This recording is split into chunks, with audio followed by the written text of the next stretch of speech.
investigated reported disturbance at Acer Plaza? 10-4 dispatcher, verify address. It's Acer Plaza, repeat, Acer Plaza.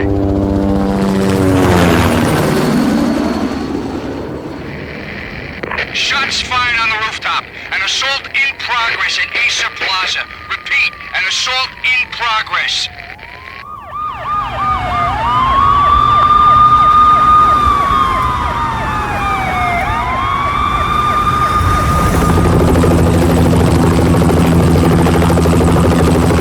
It's a war zone down here. 1085 dispatcher, need additional units. Additional units now. Officer in danger. Officer in danger. 10-5, please repeat, 10-5, all units, emergency. Officer in danger, Acer Plaza, repeat, Acer Plaza, all units. They were all dead. The final gunshot was an exclamation mark to everything that had led to this point. I released my finger from the trigger, and then it was over.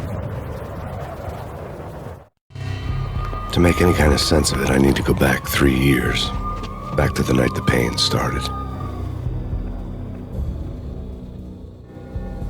I was still on the force back then. NYPD, Manhattan, Midtown North Precinct, Hell's Kitchen.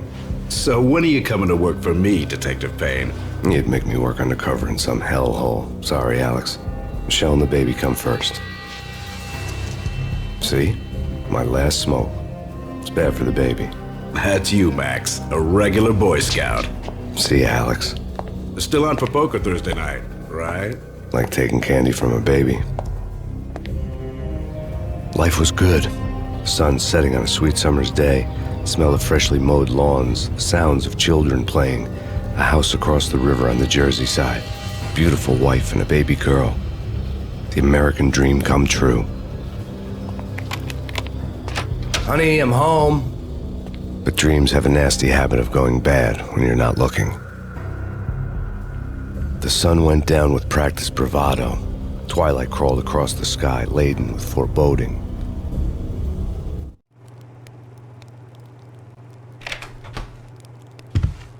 Michelle, honey, anybody home? I didn't like the way the show started. They'd given me the best seat in the house, front row center. What the hell? Something ugly had been tattooed on the wall, a map of things to come.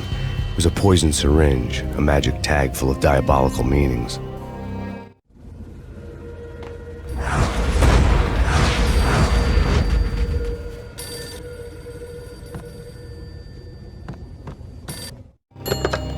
Listen, someone's broken into my house. Call 911. Is this the Payne residence? Yes, someone's broken into my house. They're still here. You have to... Good. I'm afraid I cannot help you. Who is this? Hello?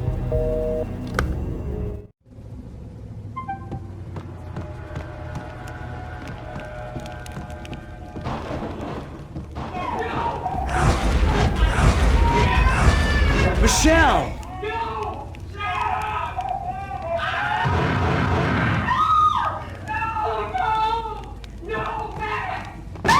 Michelle! Please! It's coming. Freeze! NYPD, drop it! Coming! It's gonna stop! Hurt you. No, please, God, no. The flesh of fallen angels!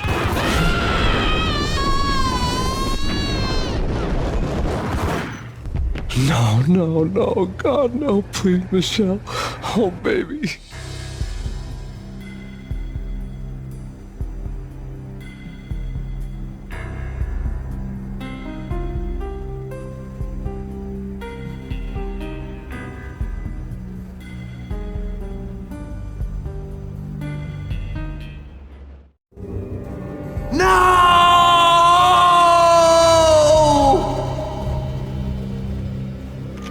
That was 3 years ago. Everything ripped apart in a New York minute. The killer junkies had been high on a previously unknown designer drug, Valkyr, V. After the funeral, I told Alex I'd be transferring to the DEA. It took us 3 long years to get a break in the Valkyr case. Then, finally, 2 months ago, a dime dropper tipped us off that Jack Lupino, a mob boss in the Punchinello crime family, was trafficking. I went undercover, infiltrated the worst mafia family in New York. I came in from the cold and the dark. Outside the city was a cruel monster. I've been slowly working my way from the small time to the big fish, trying to get to the source of the drug. Alex and BB were my only contacts in the DEA, the only ones in this decrepit city who knew I was down here. BB here. Something urgent has come up with Jack Lapino. You need to meet with Alex immediately at the Rosco-Street station. I hadn't had a face-to-face with Alex since I'd gone undercover. Outside, the mercury was falling fast. It was colder than the devil's heart, raining ice pitchforks as if the heavens were ready to fall. Everyone was running for shelter like there was no tomorrow. It didn't get any better when I got to the subway. The feeling hit me like a point-blank shot straight in the face. Something was not right about this. My Beretta stirred nervously under my coat, but the train doors had already shut behind me, and I was in for the ride. Next stop, Rosco-Street Station, and Alex.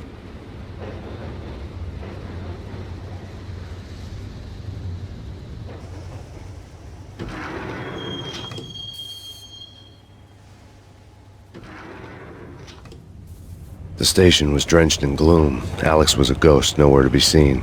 I'd have to look for him.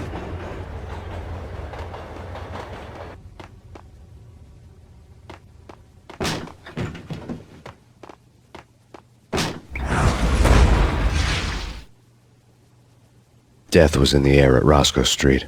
I'd have to find Alex fast. Wasn't Jake supposed to take care of this? What the hell?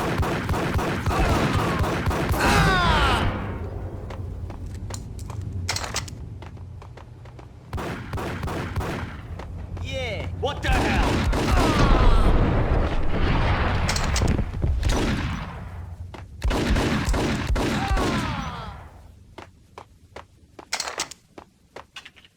Yo, guys. Yo, guys. Hey! Hold it!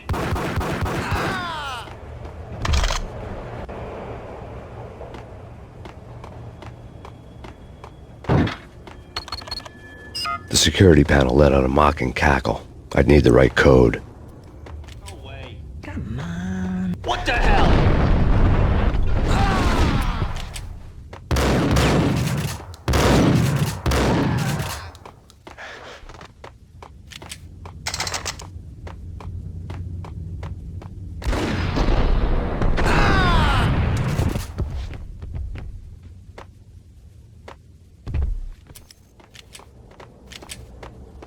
Kiss it goodbye.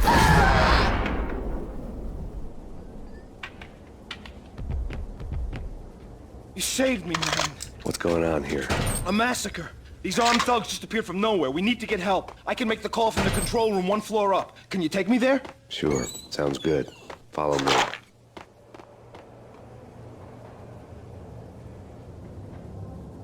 Home free. This way.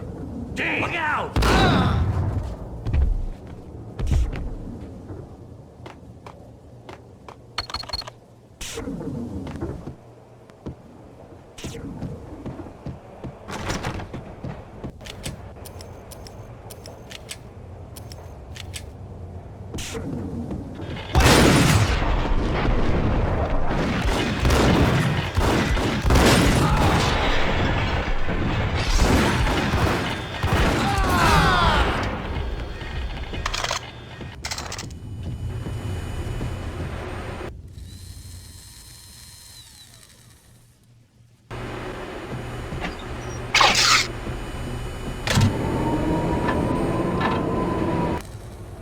The train lit up like a Christmas tree. Power was back on.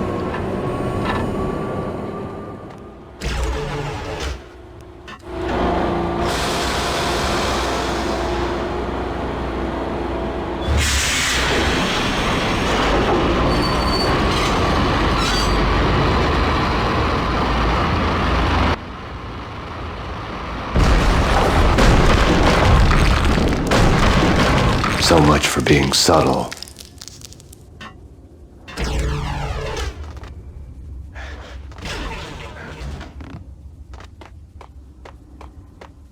What the?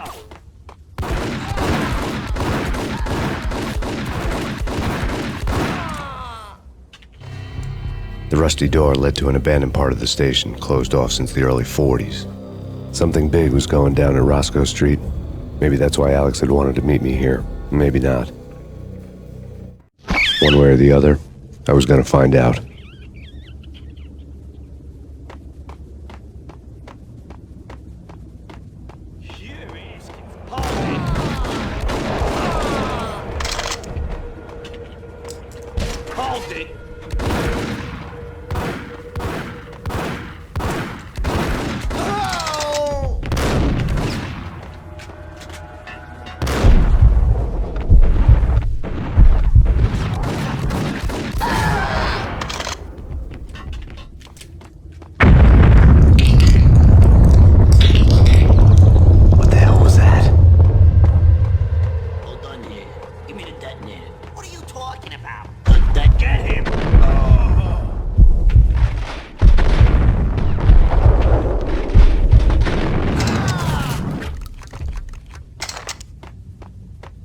The door had been welded shut ages ago and the bomb was missing a detonator.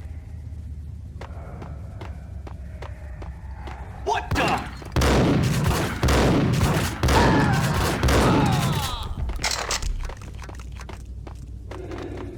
Okay, fellas. The police are on their way.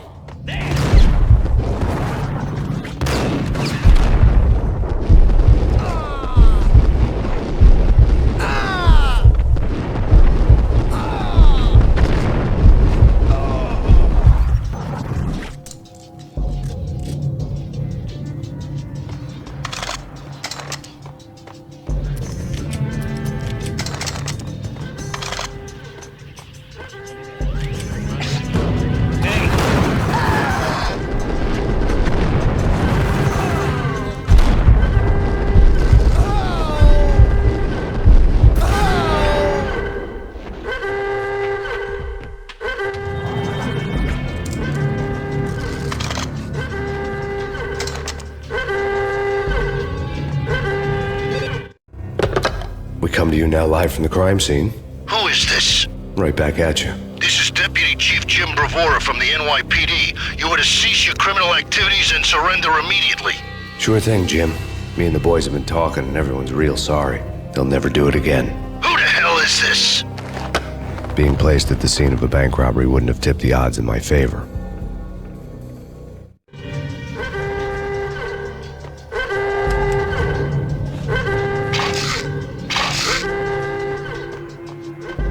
The bank robber's score lay on the table.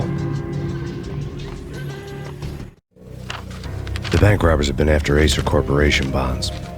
The Acer success story had recently been on every channel and on the cover of every magazine.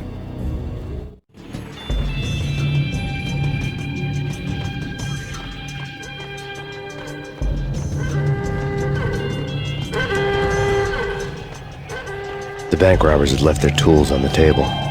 Judging by the detonators, the crooks had bought enough explosives to send Lady Liberty into orbit.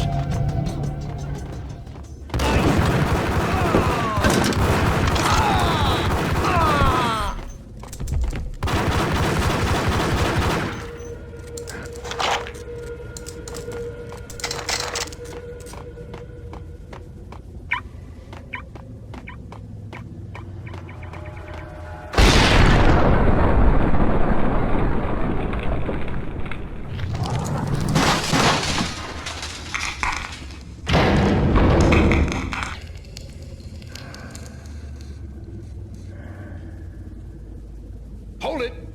Max! Jesus, you almost gave me a heart attack! I nearly shot you! Alex, I'm glad to see you. What the hell's going on? There are more corpses here than at the city morgue! It's an armed robbery, a tunnel job straight to the Roscoe bank vault through the old station wall. Is this why? This is Lupino's gig? This is Lupino's doing? Lupino's men? Really? You sure know how to pick a place? Can you get through? No, it's locked. We gotta get out of here. If it's Lupino, it's... Oh! Alex? Alex! There was nothing I could do. He was dead. I could tell by the empty, accusing stare of his eyes.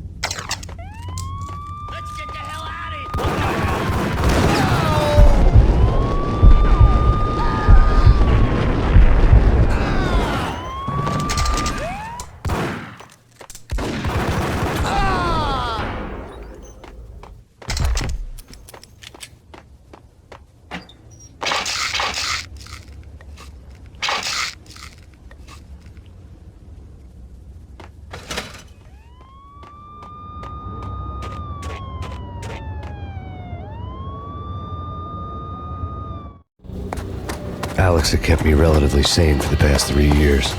Now I didn't know how I felt. Somehow he had stumbled upon something big and ended up stepping on Jack Lupino's toes. Lupino ran his racket of sex, drugs, and contract killings from a sleazy hotel in a slum block of tenements. The NYPD was closing in. I could hear the sirens. Their wail was a crescendo. Lupino thought he could get us by taking Alex out and leaving me to take the fall for it. All he had gotten was my attention.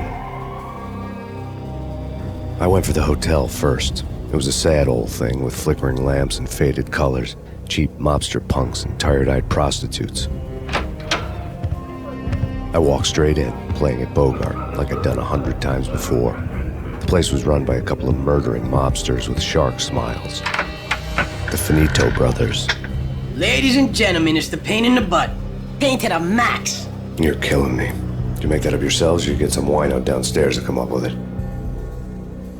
Don't answer that. A rhetorical question. I got something for the boss. Lupino around? That kind of depends on who's asking. A friend or a junk squad plan. Don't answer. It's one of them, how do you put it, rhetorical questions. Lupino ain't here, but he said bye. Lupino wasn't in his cheap hotel. Instead, I ran into the Finito brothers. My cover had been blown. The door slammed shut behind me, and then I was dodging bullets like raindrops. Pain in the butt. Ha ha! Pain to the max. Junk squad kid. Gotta take your barber for city court. Feet first and lying down. Freaking A.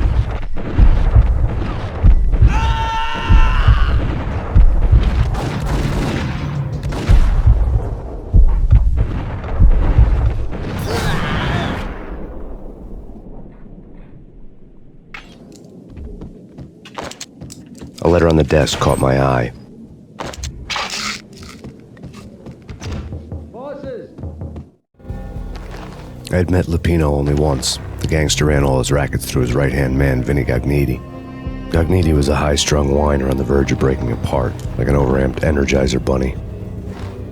He had the brains to run the business, but he lacked the balls, always falling short, taking his frustration out on underage addicts and call girls. The V deal goes down at your hotel. Jack's exact words, quote, "Vinny, you're in charge of this one," unquote. Rico Muerte's coming to see it through. Anything goes wrong and everybody's gonna get dead. Goes double for you. Treat this guy real good. Anything he wants, you give him. Don't screw this up or you're finito, finitos. A V deal meant added security, locked doors, and lots of nervous thugs with itchy trigger fingers. I'd seen nothing coming in, but that didn't mean it hadn't been there. Rico Muerte was a regular Kaiser Soze, a spook story told to keep the apes in line.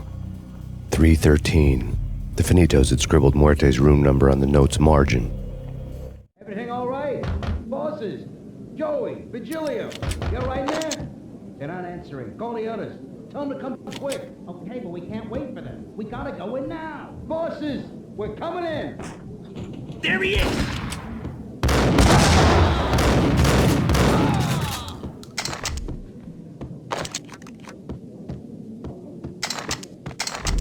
Getting out was not going to be easy. The staircase was locked and the elevator had been busted for a decade or more. In his press conference today, the mayor stated that Valkyr represents a clear danger to New York and called for drastic actions to eliminate the problem. On today's top story, the Valkyr crisis worsens with the murder of DEA Special Agent Alex Balder. Special Agent Balder had been shot repeatedly from a point-blank range. The gunman has been identified as Max Payne. The noose is sure to tighten around this fugitive criminal as more NYPD units join the search to apprehend him. I had just gotten my 15 minutes of fame.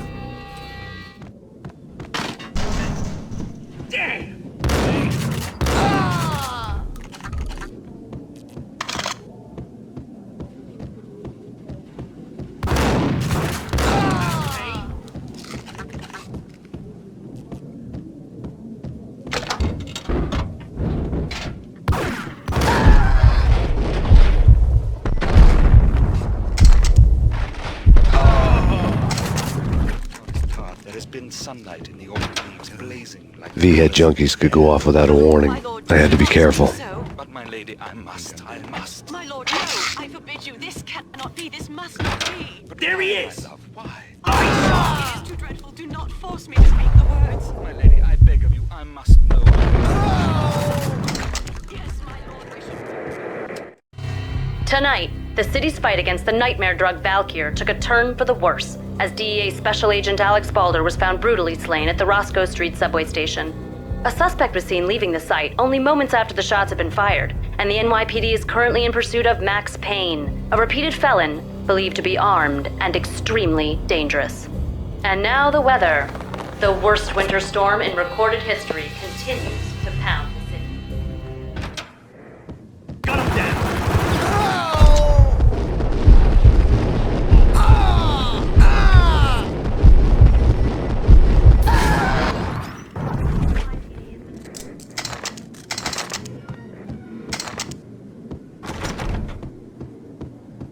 I'd found Muerte's room.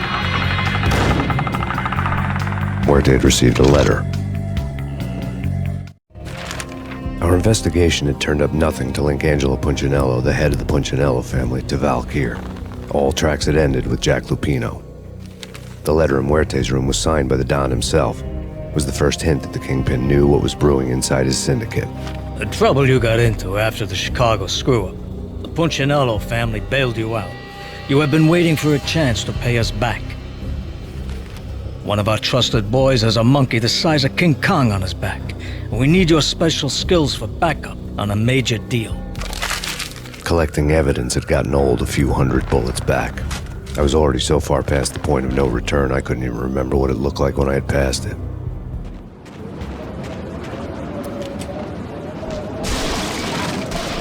I didn't want to know what had happened here. It was not a pretty sight. Get him!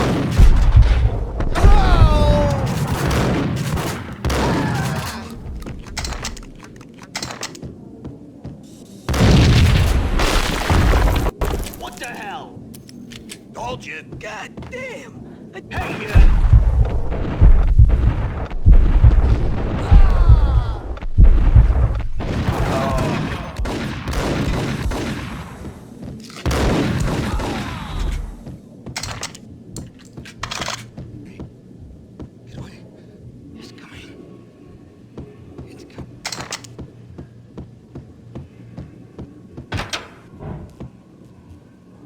The hooker had left her diary on the table. The diary belonged to a hooker named Candy Dawn. The read would have made a vice cop blush. Had talks with the mystery hag over the phone again. Sent her the latest one-eyed Alfred tape. As long as the hag keeps paying for the tapes, the old man could come every day for all I care.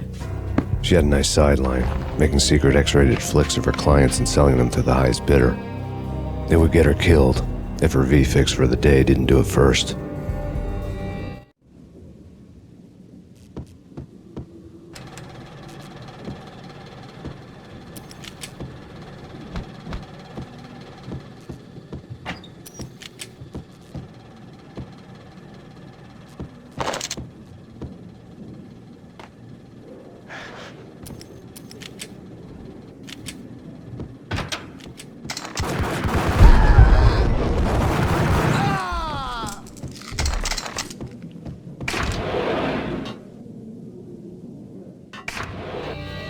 The old service elevator rumbled down to the bowels of Jack Lupino's hotel.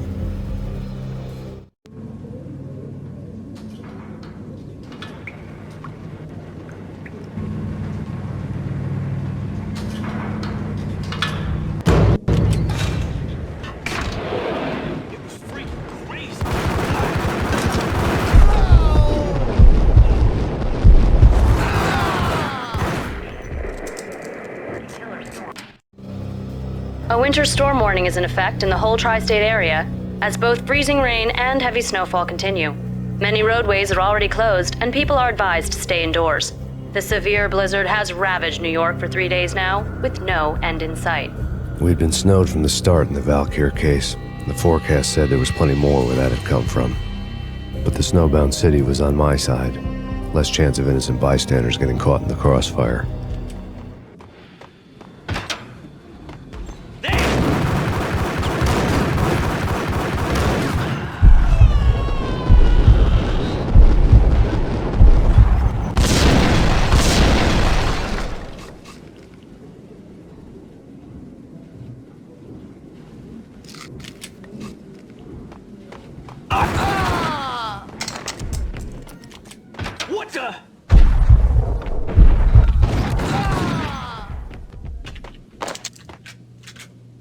Exhibit number 1, a newspaper. A dead man tied to a chair lay on the boiler room floor. Captain Baseball Bat Boy has an unbeatable track record in superhero death matches. But a 6-pack of root beer gets me every time. The murder weapon was a baseball bat, now lying in a pool of drying blood next to a newspaper folded open on a Captain Baseball Bat Boy comic strip. Gentlemen, let's do business. There!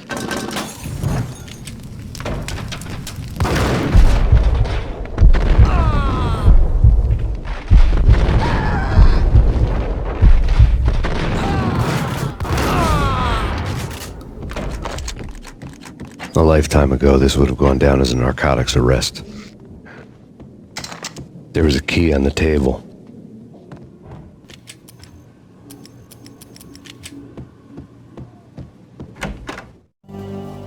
Two mad dog killers, ready to murder each other. They step into the next room, and I'm thinking, now they're gonna do it. But no. They sit down in front of a TV and solve their differences with the Kung Fu fighting video game. I tell you, Candy, I was so depressed, I strangled them both with the video game cables. Oh, Rico, you're so bad. I am, ain't I? Rico Muerte, big-time hustler. Who the hell? It's that cop. Muerte went for his gun.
The antique switchboard was still in use.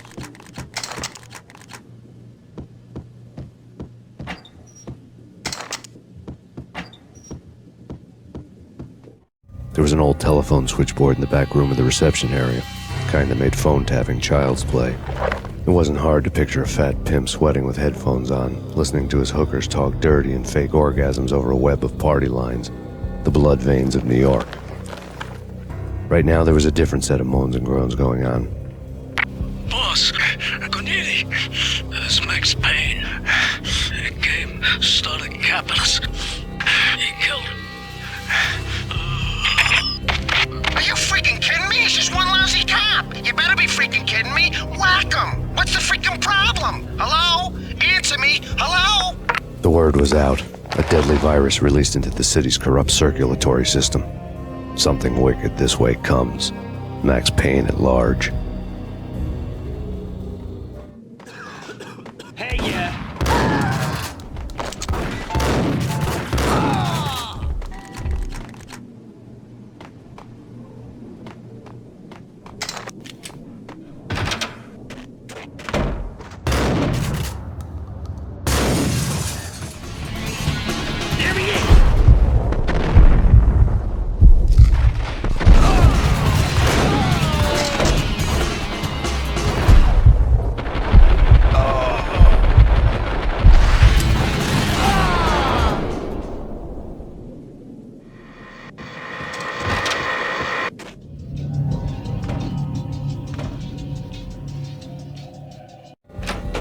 Turn around, walk away, blow town. That would have been the smart thing to do. Guess I wasn't that smart. Lupino's tenement buildings were a seedy hangout for all kinds of sleaze. A liquor store, a pawn shop, a laundromat full of mobster bookies and loan sharks. The list went on. The how and why of it was a mystery to me, but they knew I was a cop. They knew I was coming, and they were going to get real trigger-happy about it. I got to see Lupino's hangout all lit up. A bomb went off, turning snow into liquid gold. A pillar of fire lifted the remains of a car straight up into the air. The flames were highlighted on the hood of a black Mercedes-Benz as it coasted down the street real slow, as if the driver didn't have a worry in the world. I got a good look at the man riding shotgun. It was Vladimir, the head of the local Russian mob, the fly in Don Punchinello's soup. The ringing in my ears was the sound of a mob war being waged.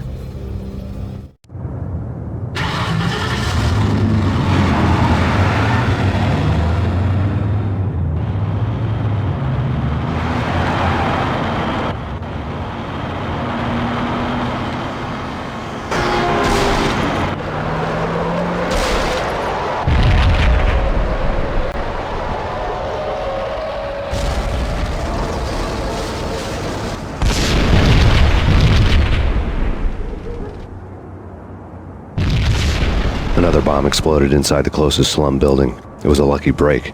The goons inside were spooked, but luck always came with a price tag. More bombs could still be ticking inside, and the cops would already be on their way.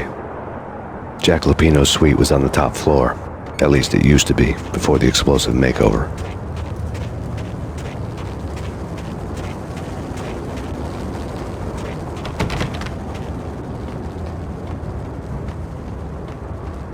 The headlines were a depressing read. The headlines were screaming bloody murder. The storm was a screaming duet with the approaching prowl car sirens. It was all a scream when you were down for the count and wanted for murder. What the?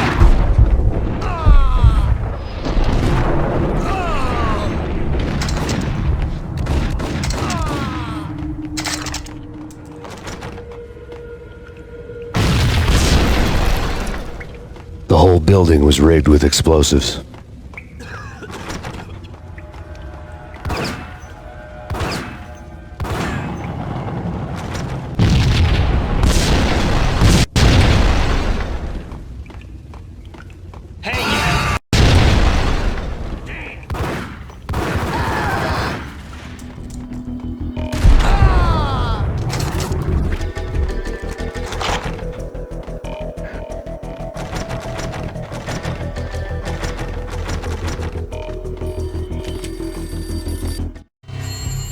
A beaten-up phone in the entrance hall was ringing. It could have been just a junkie in need of a fix, but it turned out to be something more sinister than that. Am I speaking to Mr. Payne? Who wants to know? My name is Alfred Wooden. You must hurry.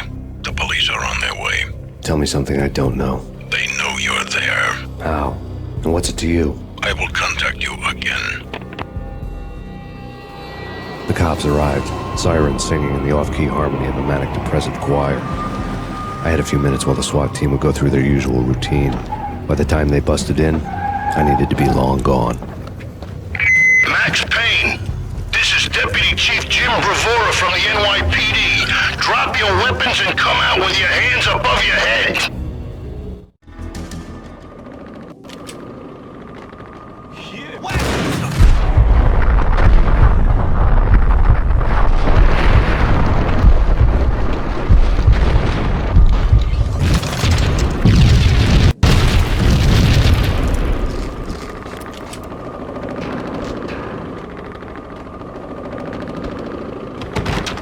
Someone had left a letter on it. Suddenly it all made sense. The bombs, the Russian mob boss making an appearance in person. Gagniti was his usual self, all talk and no walk. After our hit, the Russian has only a couple of guns left and they can be bought. There's no freaking way he has the guts to try anything after that. As it turned out, the Russian had plenty of guts. One thing you could count on, you push a man too far and sooner or later he'd start pushing back. Counter. There was a key on the shelf.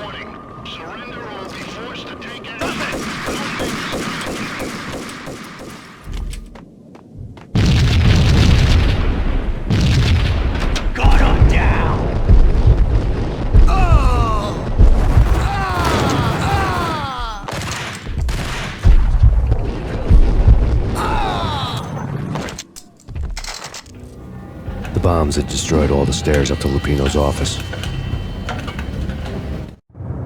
The alternate route led there by way of adjoining rooftops.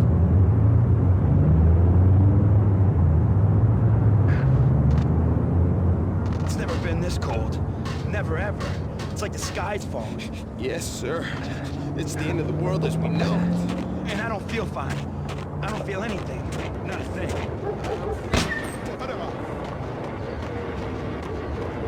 To get to the roof, I'd need to get to the elevator through the locked door up ahead. Pizza delivery. Never seen you before. Buzz off, Joker.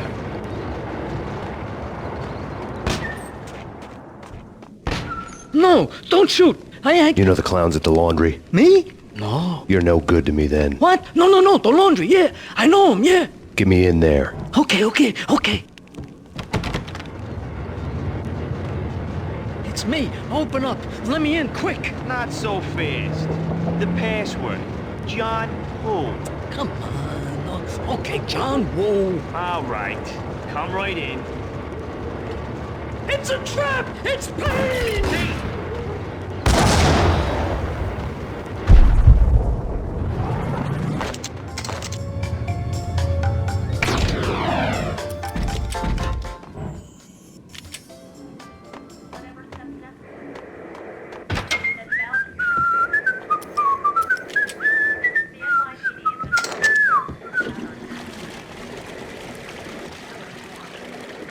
What the heck?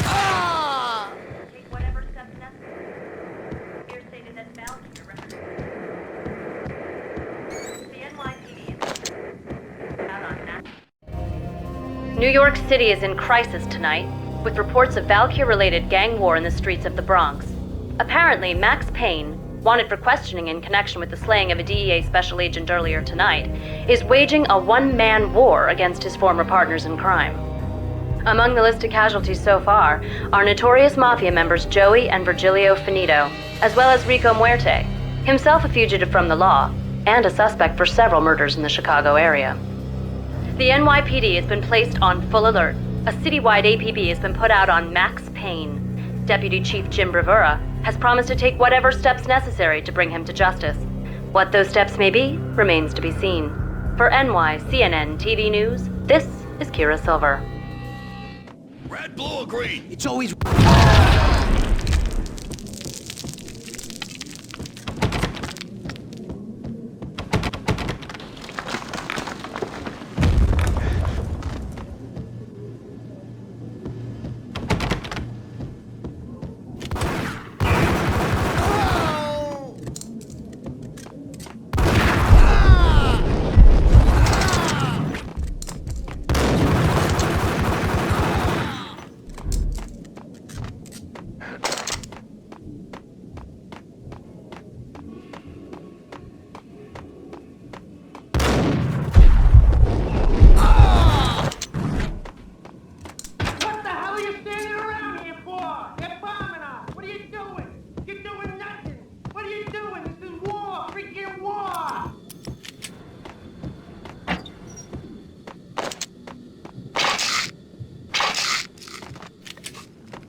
Vinny Gognitti, just the man I've been killing to see. Payne? Freaking fed! I knew from day one there was something screwy about you. What do you think you're doing? You're a freaking cop. You ain't got squad on us.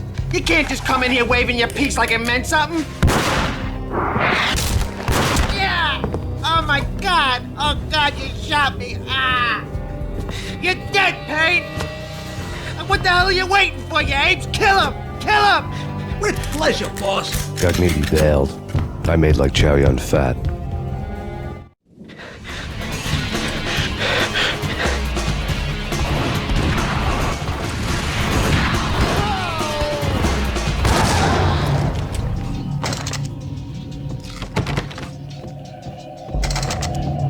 A crumpled letter lay on Gognitti's desk.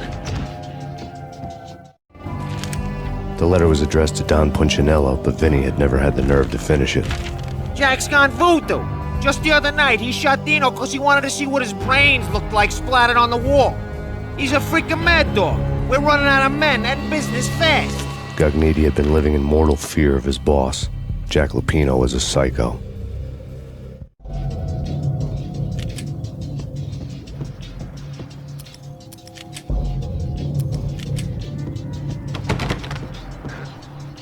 Vinny Gognitti was running scared. He could run, but with a bullet in his stomach like a broken bottle of Tabasco, he was quickly running out of time. He knew where his boss was, and I wanted to square things up with Jack Lupino. Gognitti would be moving fast. I don't know about angels, but it's fear that gives men wings.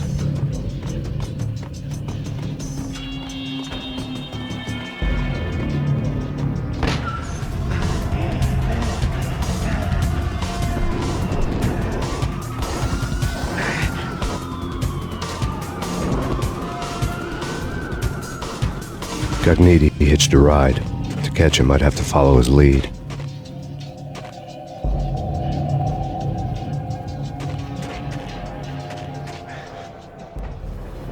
This was my second train ride of the night. The way it started didn't promise anything better than the last one.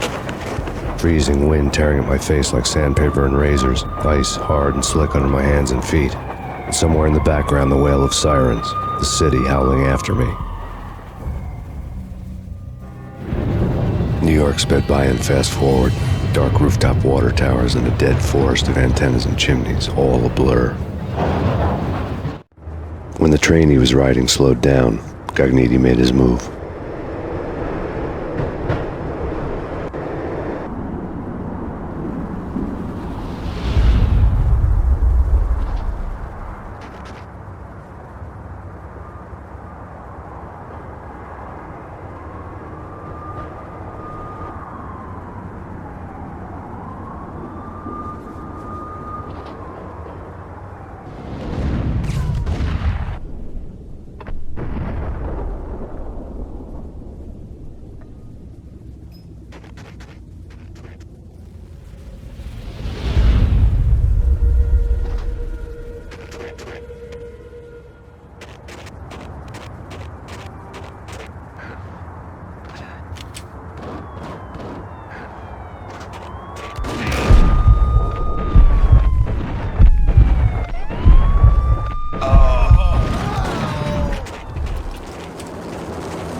It's Payne! He's coming down the stairs! Shoot the bastard!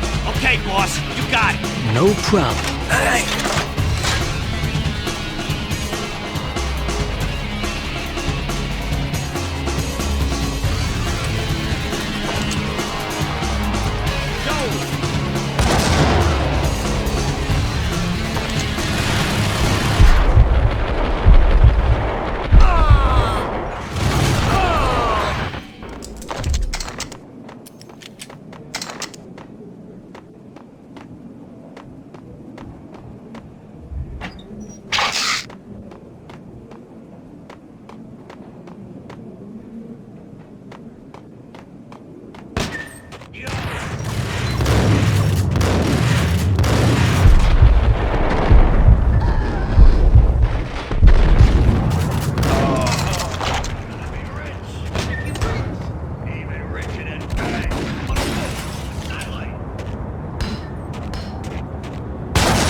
Max Payne has nowhere left to go. We are very close to capturing him. You'll get a full statement then. Right now, I've got better things to do, ma'am. That was Deputy Chief Jim Bravura from the NYPD with no further comment at this time. Apart from his suspicious food habits, I figured Bravura to be one of the good guys. Fate had just dropped us on different sides in this. But when it came to capturing me, he was way out of his league. I had already ditched the cops a couple of rooftops back. For now.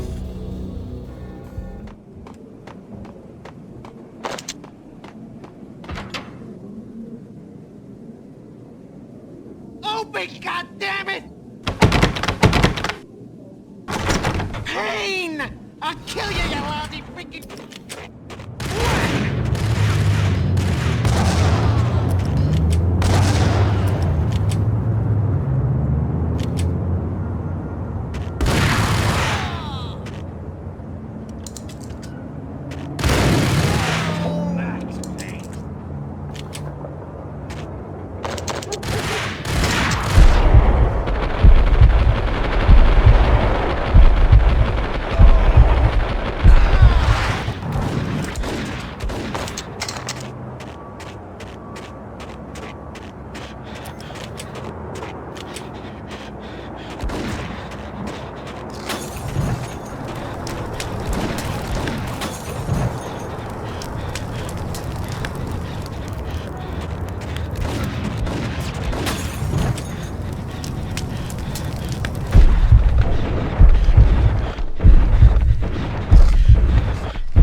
Cogniti ran out of steam in a dead-end alley with steam boiling out of the sewer grates like all the fires of hell were burning high beneath us.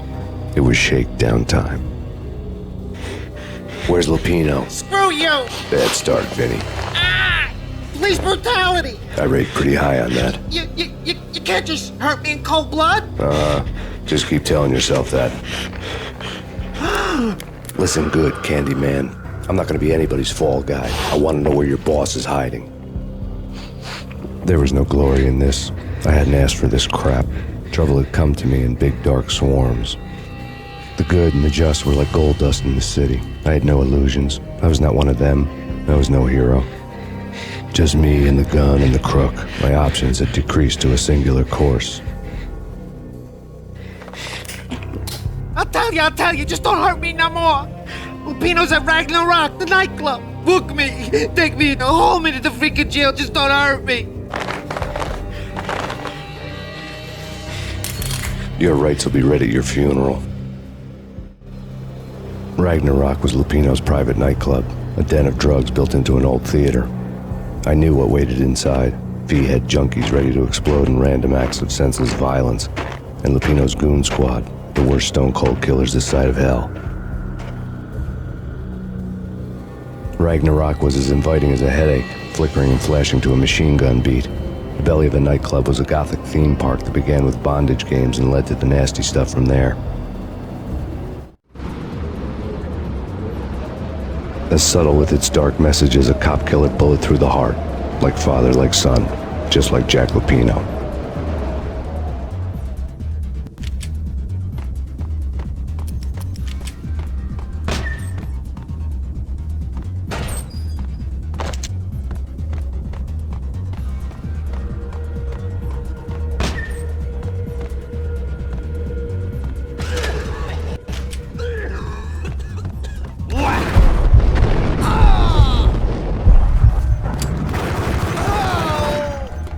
The book had never been a bestseller.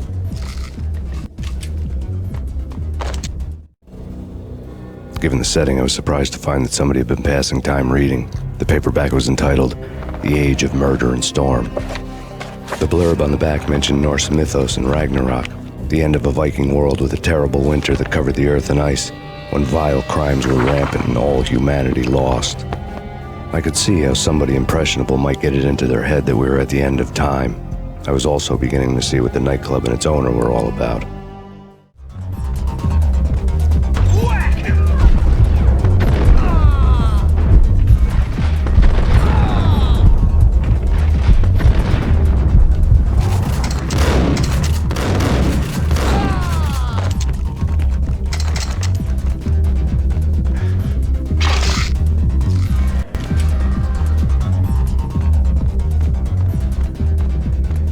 Books on the occult had been piled on the table.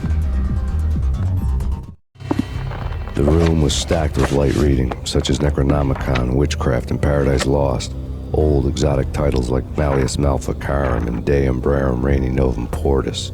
Books with pentagrams on their covers, all dealing with the occult and the infernal, lying between stacks of horror videos and a couple of Ouija boards. The only thing I could take seriously was the thought of Lupino taking it seriously. He had been spending a lot of time getting intimate with the guy downstairs.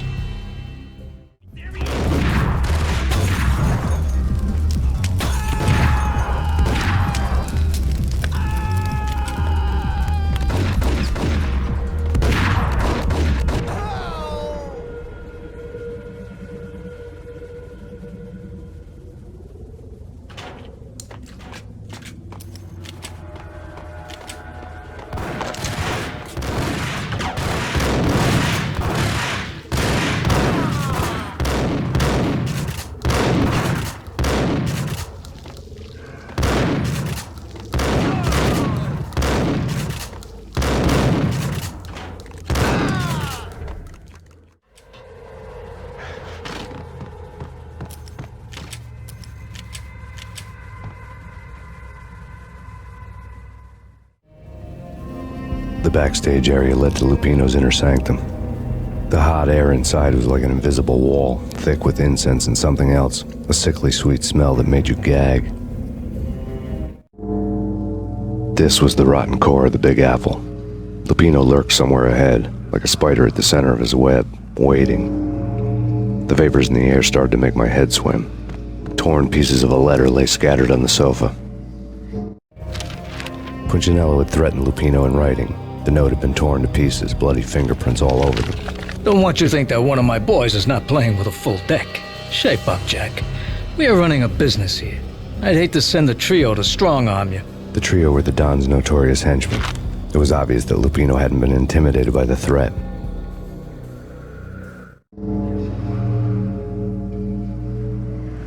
Lupino's notes covered the table.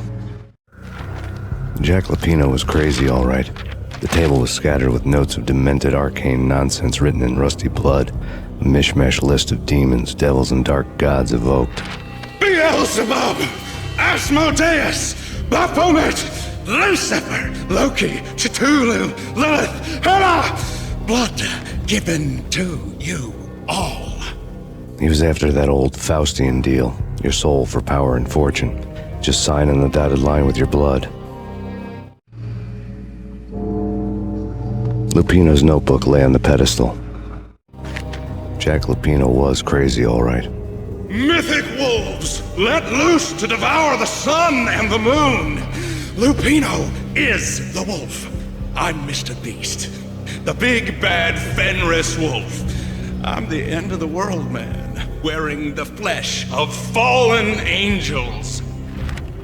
After Y2K, the end of the world had become a cliché. But who was I to talk? A brooding underdog avenger alone against an empire of evil, out to right a grave injustice. Everything was subjective. There were only personal apocalypses. Nothing is a cliché when it's happening to you.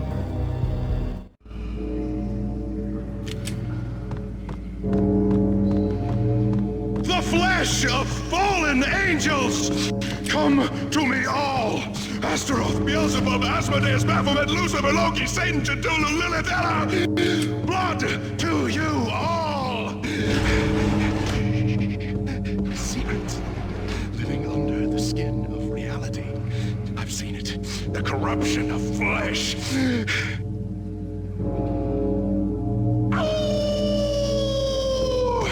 I'm the wolf, yeah! I am the wolf! It's close. It's close. You have come. A witness to the end of time. It's now! I will rise to her side! I don't need the words! I'm beyond the words!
I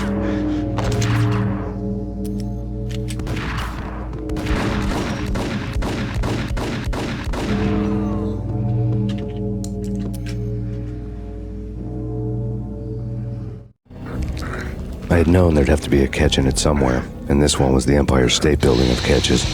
Lupino was pumped up and dying to go 15 rounds with a mutant alligator. And then he started this spooky monkey talk, straight from a bad dream. Mine. I have tasted the flesh of fallen angels. I've tasted the devil's green blood. It runs in my veins. I've seen beyond a world of skin, the architecture of blood and bow and arrow. Death is coming! She is coming, and hell follows with her. This is the twilight winter. I am ready to be her son. Her time is now, and all who stand in her way must die!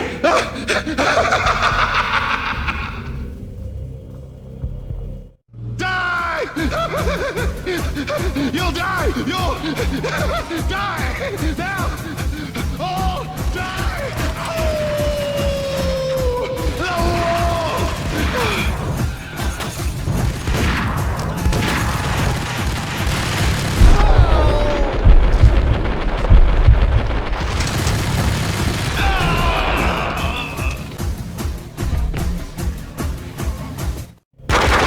When Lupino finally went down, I wanted to make real sure he'd stay that way.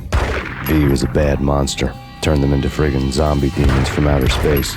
I think he's dead already. Huh? And that's when it happened. But dead or not, you've got the wrong guy. In stepped this knockout femme fatale holding a gun to my face. I returned the favor. Lisa Punchinello. Lisa Punchinello was the Don's wife. Mona Sachs. Lisa's evil twin. Your safety's off, evil twin. You might hurt someone with that gun of yours. Lisa's the damsel in distress. I'm the professional. I'd blow you away without batting an eye. Sure, and you can check out my credentials splattered all over this joint. Jack couldn't have framed you. Not the state he was in. We're after the same slime bag. Angelo Punchinello's the one who murdered your friend and framed you with it. You know this for a fact. I've got my sources. I don't have a clue these days. I just shoot them as they come. Who put a contract on the Archfiend? This one's mine. I hate the guts of that sadistic wife-beater. Why not pool our bullets for this one? I thought you'd never ask. My finger was starting to twitch. How do you like your whiskey? I'm easy, as long as you don't try to slip me a Mickey. You're a real angel, Max. It was good stuff. Tasted sweet as honey going down. Nothing personal. Can't risk you going berserk and getting Lisa killed.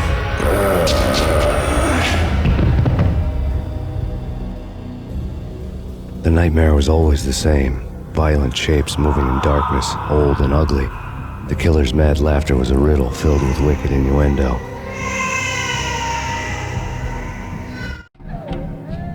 Somewhere, the baby was crying.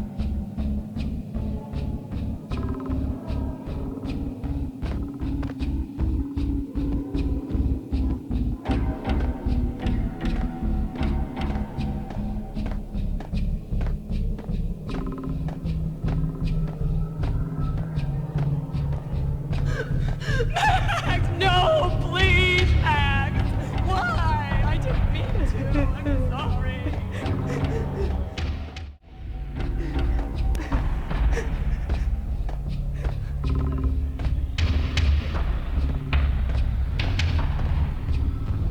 Should have known it when we found you snoring next to Lupino's corpse.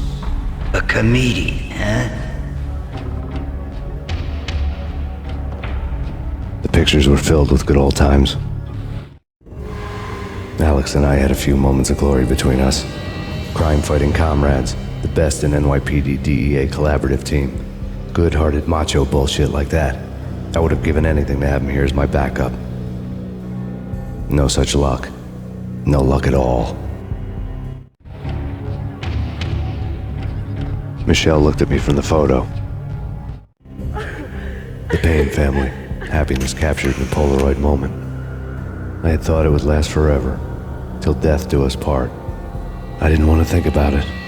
As long as I didn't, it could never happen. But I had broken my own rule. The thought had already slipped in. Fear was rusty needles poking at my brain. Cold and scaly, it slithered down my chest.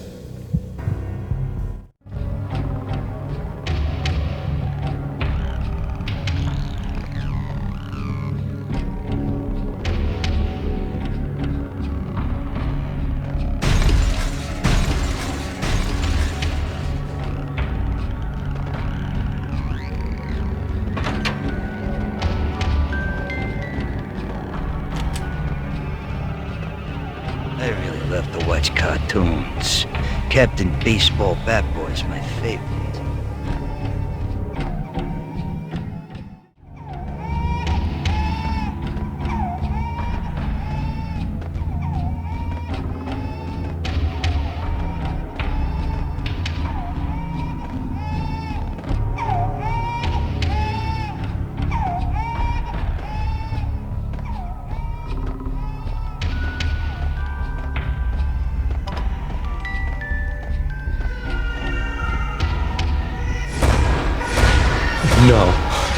No, please God, no.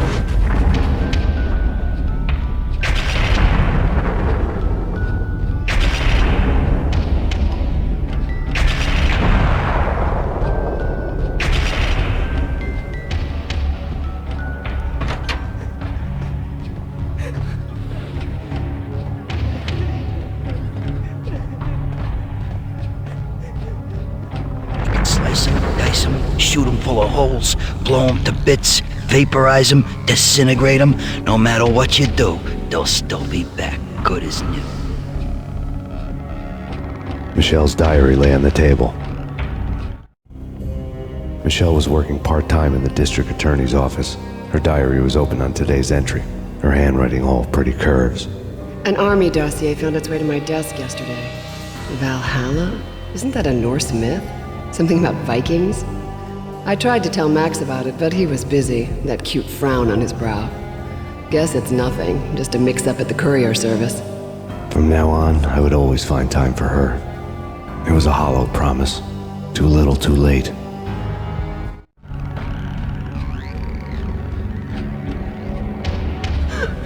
Max, no, please, Max!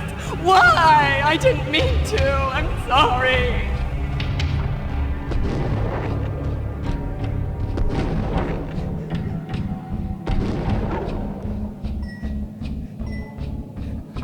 Murderer! You killed her!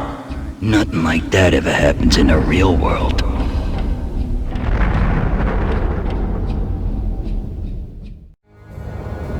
I woke up in a bad dream. My head felt 2 sizes too small for my brain. Max Payne. I envy your name. And the killer was smiling. Pleased to meet you. I'm Frankie the Bat Niagara. Niagara, as in you cry a lot? He had a baseball bat and I was tied to a chair. Pissing him off was the smart thing to do.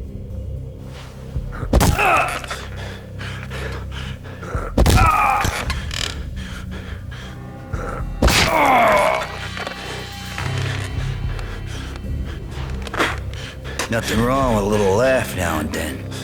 Take me, for example. I love to watch cartoons. Cartoon violence is a fascinating thing. Let's take a break. I need to take a leak and maybe grab a cold one at the bar. Don't worry. I'll be back to finish this off. And then, it's checkout time. You play, you pay, you bastard.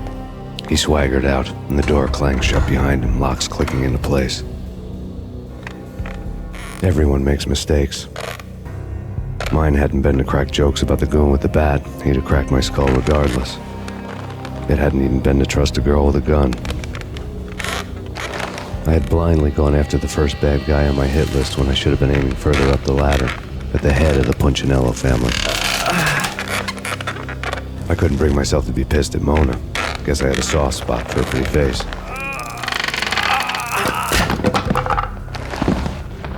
But when somebody decides to play baseball with your head, you tend to get sore. They had dragged me back to the basement of Lupino's hotel. I was beaten, bruised, and blue. I felt like the chair I had broken to get free.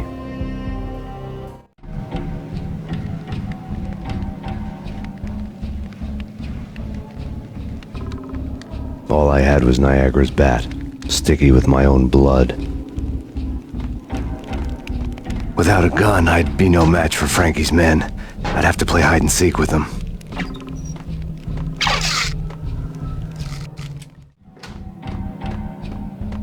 It's Frankie's turf. We'll take... Yo!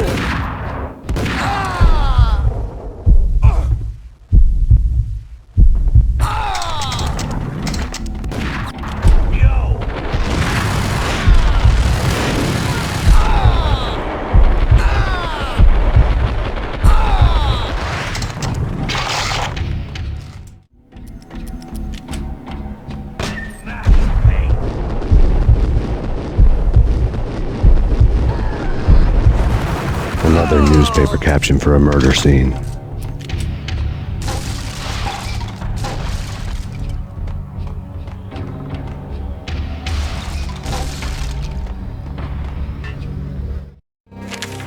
Frankie had left his calling card, a Captain Baseball bat boy strip, next to a sewer passage filled with bodies. You'd better not mess with Captain Baseball Bat Boy. Even my arch enemy, Bicycle Helmet Girl, swoons at the sight of me. Aha! There were enough corpses to put a mass murderer to shame.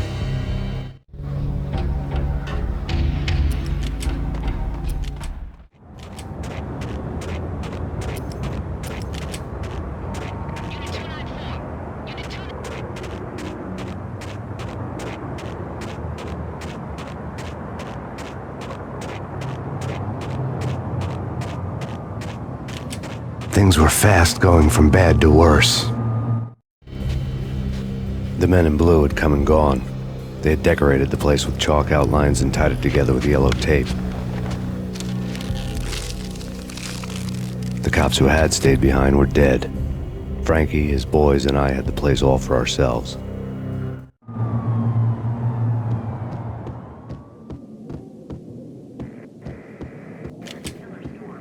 Just forget about it.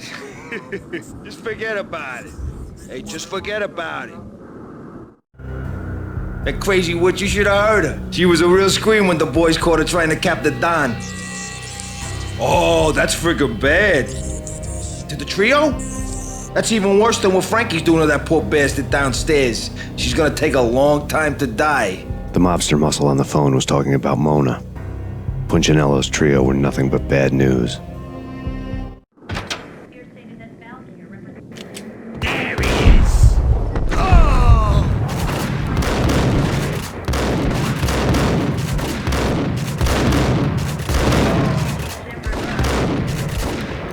Evidence that Punchinello didn't like me much.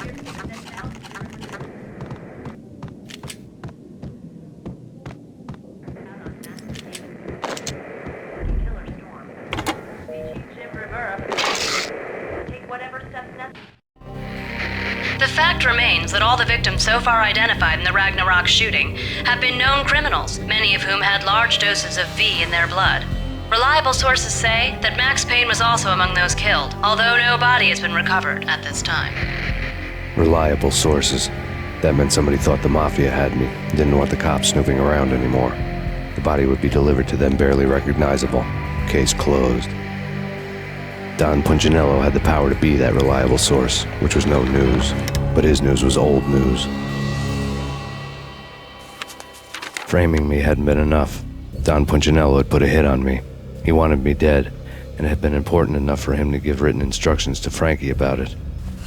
Max Payne should die like a dog for the trouble he's caused. Frankie, I know I can trust you to give this matter the dedication it needs. The hotel bar was fast developing quite a history. True to his words, Frankie was there, having a beer. Jesus Christ. How the hell did you get loose? Got bored waiting. Thought, what the hell, we could just as well finish this here.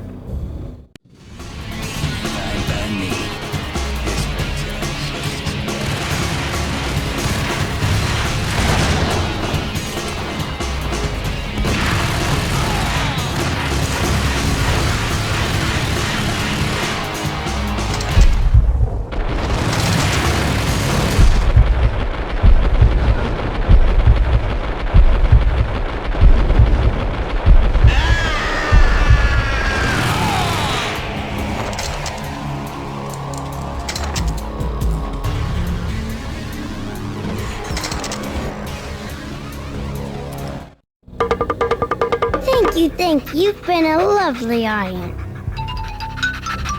Had enough? I don't play with girls anyway. Unfair! I spotted the tail as soon as I left the hotel. A big black Mercedes. I'd seen the car before. That time it had heralded impressive explosions. Vladimir was back. Bang! You're dead, Max Payne. I might have laughed if I remembered how. What's this supposed to be? Cops and robbers? Look, you want something with me? Get in line.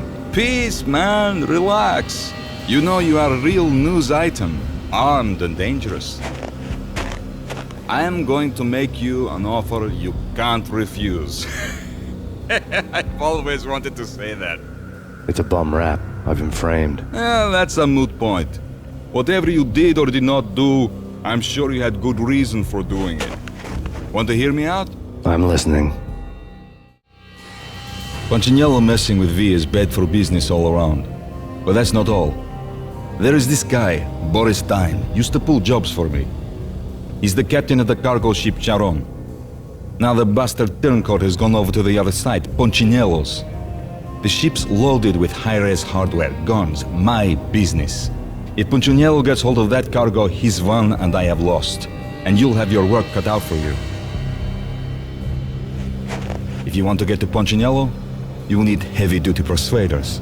I am just the man to get them for you. Change the ship back under my flag, maybe pop 2 in the traitor Dime's head while you're at it. You'll get enough guns to start the apocalypse. You in or out? Let's get this show on the road. Vladimir was one of those old-time bad guys with honor and morals, which made him almost one of the good guys. None of us was a saint. The Brooklyn riverfront was a maze of rusty containers, sharp-boned cranes looming up from the snowstorm. On a night like this, you couldn't help but think of the dark army of dead men sleeping with the fishes, cement shoes in line. No Minotaur lurked in this labyrinth, but somewhere out there, on the clanking deck of his cargo freighter, the skipper of the Chiron was waiting, like the ferryman of the river Styx.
I doubted the letter was a receipt.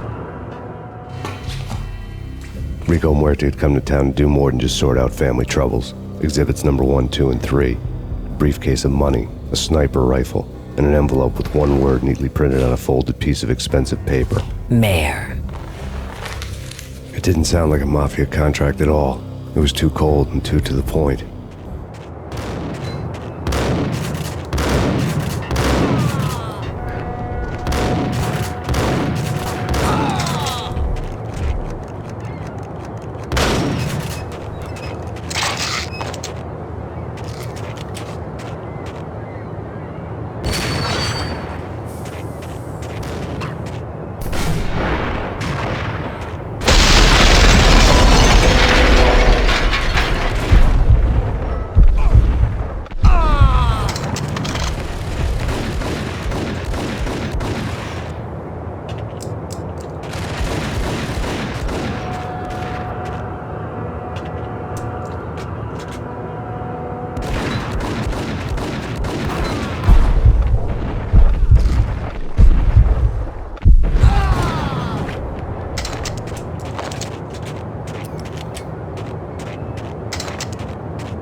I had found Boris Dime's ship.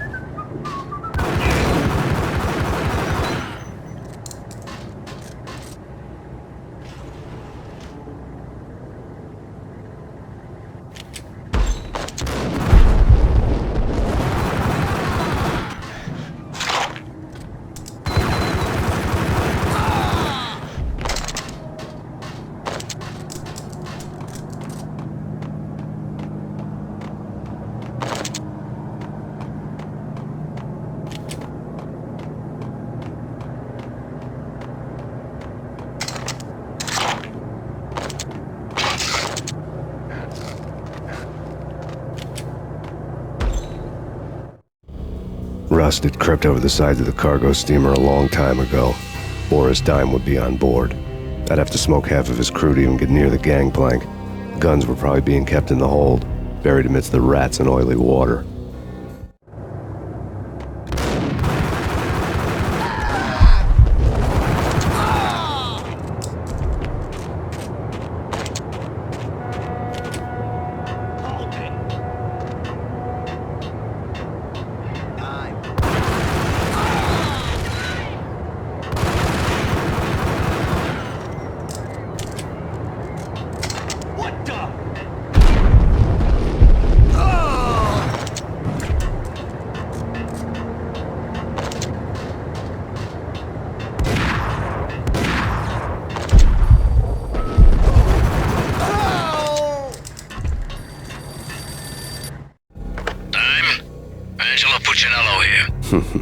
Angie, tell me, how much the dime cost you?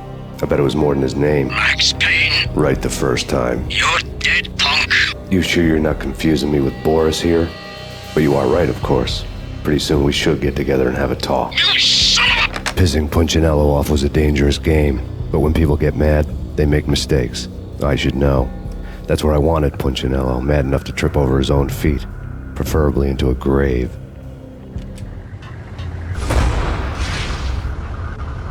Down the devil the dimes send you.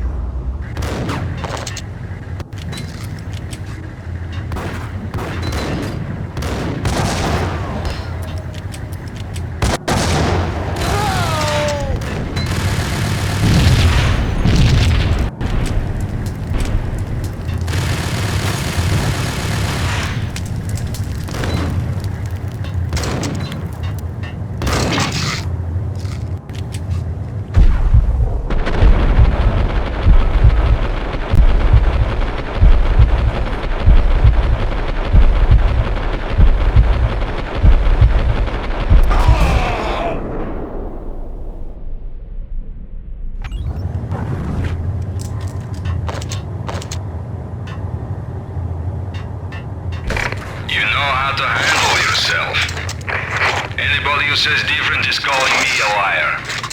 Glad of you here. Collect all the guns and ammo you want. Meet me on the bridge afterwards.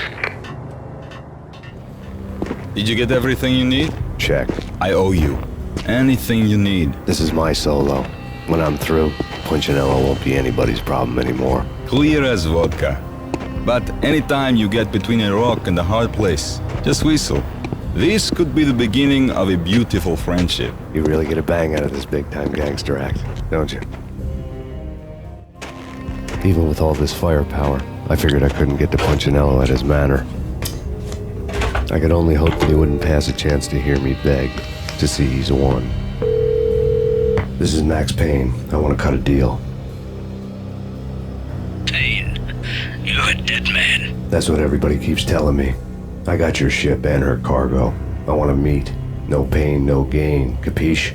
You know my restaurant? Yeah, I know it. 1 hour. Punchinello's restaurant had seen better days. Snow was falling like ashes from post-apocalyptic skies, but that was outside. Things would soon get hot in the Don's restaurant. I knew it was a long shot, Angelo Punchinello actually showing up, but there was no crime in hoping.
Punchinello was burning to get me.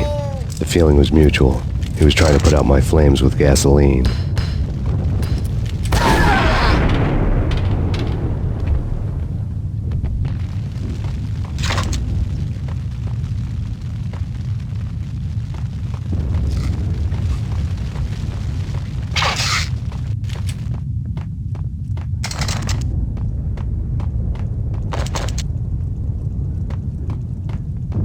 The mobsters have been guarding a real treasure.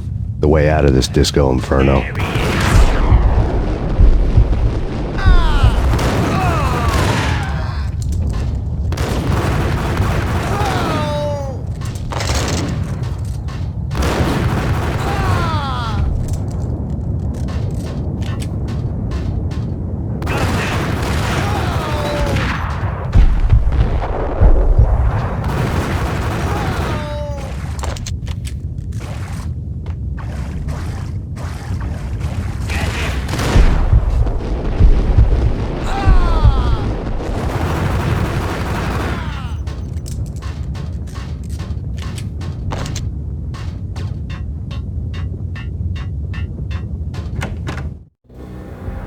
lad had seen my smoke signals.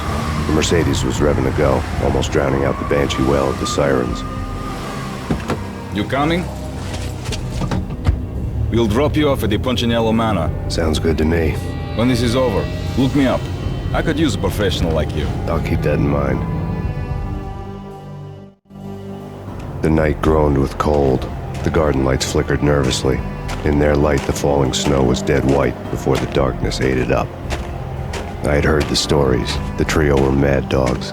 They'd have hung the heads of their enemies over the manor gates if the capo had only let them. Punchinello wanted pain. They'd see the pain. The trick in my situation was that there was no trick, no matter what the movies tell you. No rules, no secret mantra, no roadmap. It wasn't about how smart or how good you were. It was chaos and luck. And anyone who thought different was a fool. All you could do was to hang on madly, as long and as hard as you could. Someone had graciously left the back door open for me and killed the guards. My money was on Mona. I knew the trio would be standing between me and Punchinello. I had read their rap sheets, thick as phone books. No one would be walking out of here alive. The numbing cold of the broken night had followed me in. Upstairs, the trio tangoed down the manor halls to the silent rhythm of their murderous hearts. The blood of their victims rust on their lips. Vince Mugnano, Pilot Providence, a.k.a. Big Brother, and Joe Deadpan Salem. The pistol was a frozen lump in my hand, piercing the skin, gnawing me to the bone.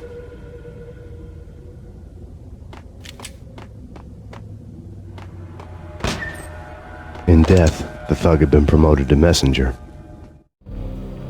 Someone hadn't enjoyed the Don's hospitality. Someone with a flair for the dramatic. Someone who had let herself out of a locked cell and past a couple of armed guards. My thoughts were on Mona again. I could only hope she was a good enough gambler to walk away while she was still winning, before she'd run into the trio.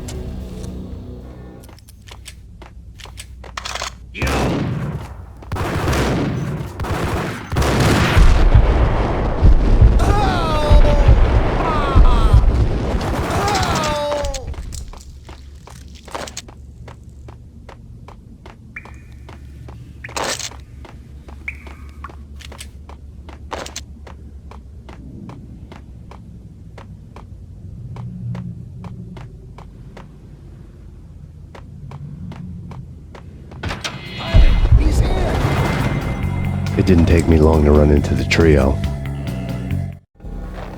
The word on Lisa Punchinello was that she was a bit of a witch.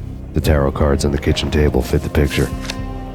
They weren't my kind of cards, but I was willing to take a crack at the hand Mrs. Punchinello had dealt. The first card was the tower. Maybe that was supposed to be the manor. It got easy after that. The devil was the master of the house, and death was me, coming for him.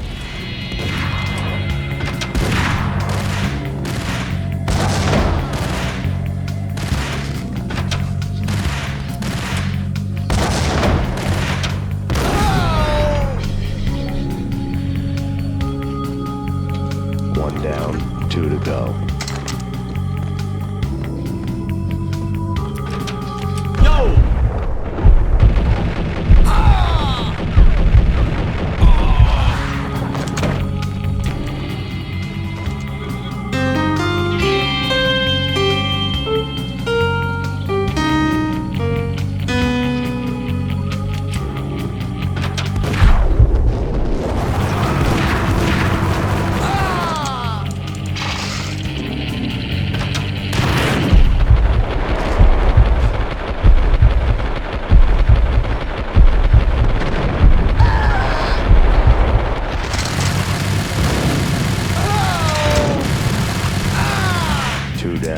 One to go.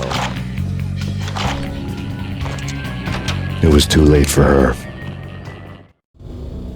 You're a real angel, Max. I couldn't tell whether it was Mona or her sister. The body was a mess. The sick bastard had really gotten a kick out of it. Seeing her lying there got me thinking about another woman's body on another bed. Got me thinking about a fallen cradle.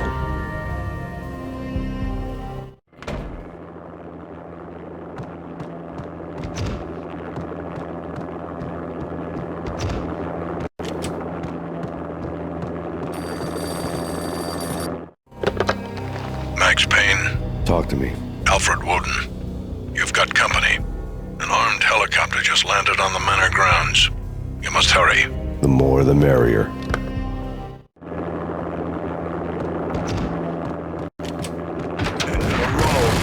Vince Mugnano.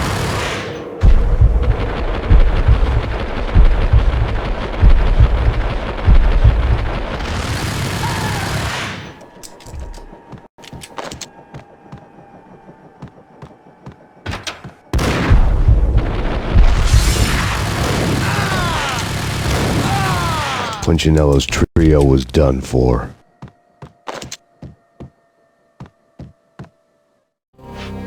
Outside my door. Hurry. He's coming for me. You gotta hurry. Please. I could hear Punchinello on the phone begging for help. He should have been saying his goodbyes. Punchinello was a pushover. The moment I stepped into the room, he folded like a deuce before a royal flush. No, wait. I was just doing what I was told. I couldn't refuse.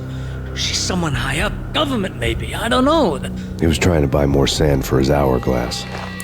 I wasn't selling any.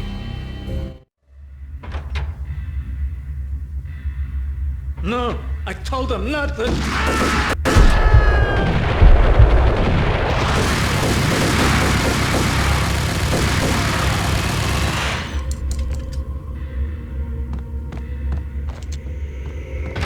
Drop it. Don't move. Game over, Max Payne. I could tell when I was outgunned. It was time to take another beating. The mystery witch was a real barracuda. Trouble on dagger heels, a smoking assault rifle in her hand, and an army of killer suits behind her. How sweet. I get to kill two birds with one stone. Sooner or later, it was going to catch up with you. Mr. Payne, it's time to show you the benefits of my brew. Be a good boy now. You'd find that Lady Luck was really a hooker. Ah! You were fresh out of cash. Gentlemen, we're done here. Take me to Cold Steel. She had just given me an OD of Valkyr. I could feel green fire eating my brains. They turned to steam. They did a fade on me. I'd never had a chance. The witch had got me just as sure as if she put a gun to my head and pulled the trigger. The shadows rushed me, bruised mugshot faces hungry for revenge. They knew my weak spots and closed in for the kill. The floor turned into a vortex of green blood. I fell.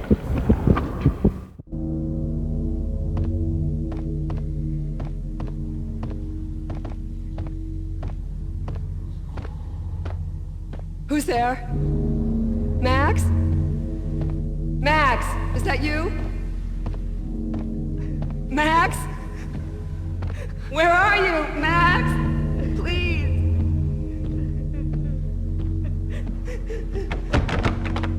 No, please, Max, no, I'm sorry.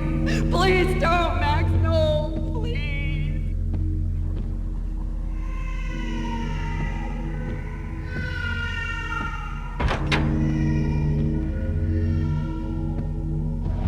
Max?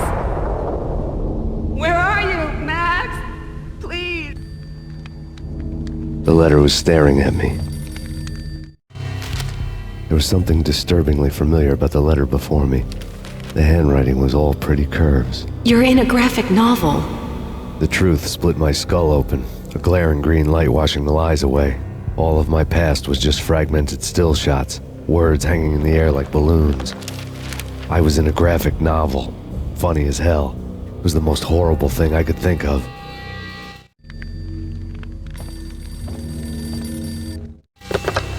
Bartender is shiny stuff and dreams are made of stooped necromancers. He sings like a banana wrist, having strayed too close to the constellations on their shaved skulls. There was a bad line in a prank call. Someone spouting insane babble. I couldn't make sense of it. But I had an overwhelming sense of deja vu, and the caller's voice sounded oddly familiar.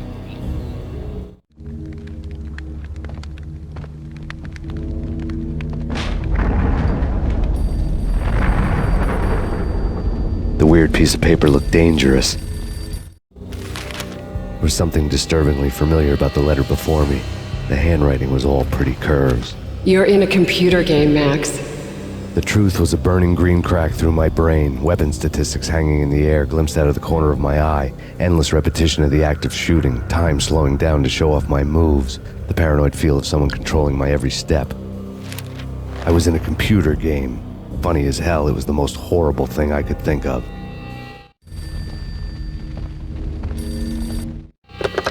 Don't lose it.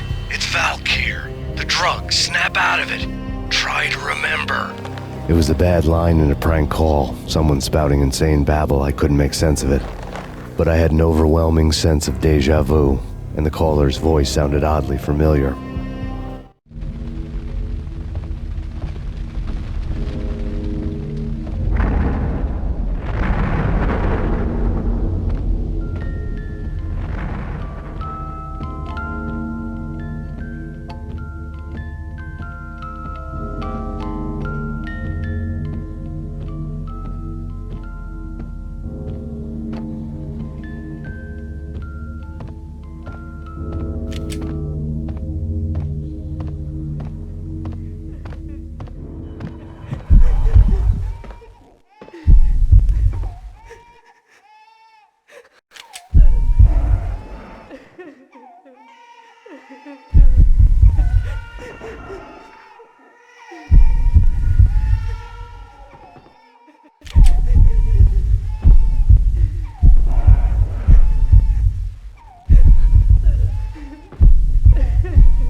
Max, something happened at the office today.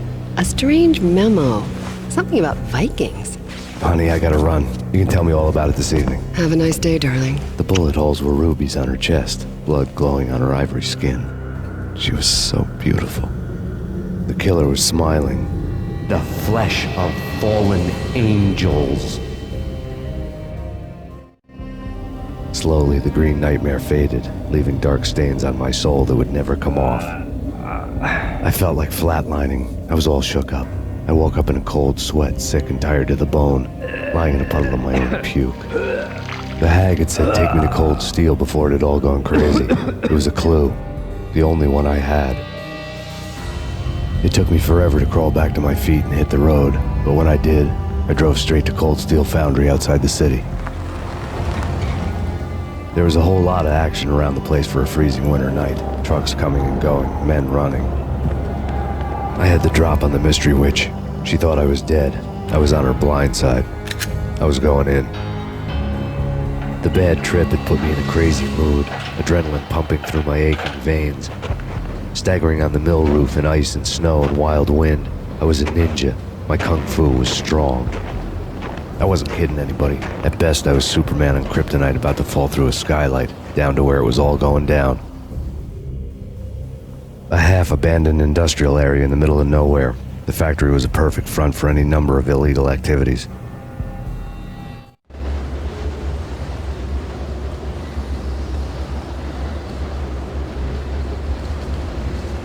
In the belly of the plant, molten metal boiled and bubbled like a witch's brew.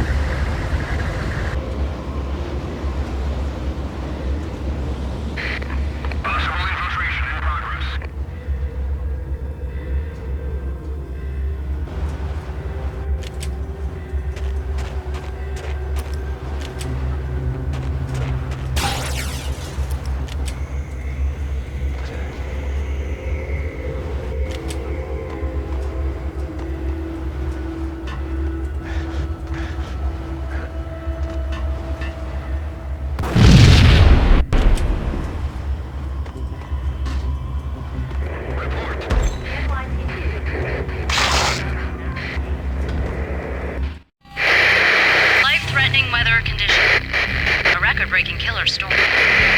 In the city's history, vehicles stuck in snow. Heavy snowfall. Forecast shows severe weather is expected to continue. Out in the night, snow fell like confetti over the Devil's Parade. The storm was anything but over.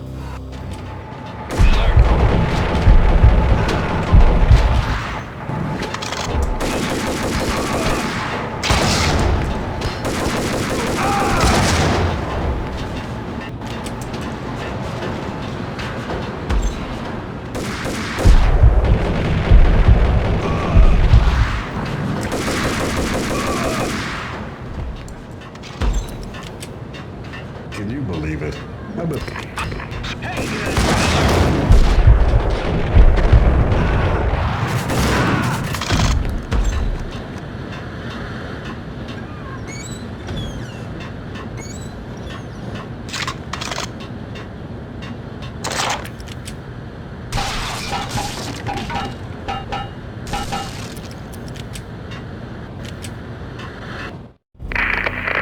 Perimeter breached. The facility has been compromised. Repeat, the Deep Six has been compromised. Initiate Operation Deadeye. The walkie-talkie military lingo could mean only one thing. They were getting ready to destroy the evidence and vanish into the night. I was so close. The hidden truths were just around the corner.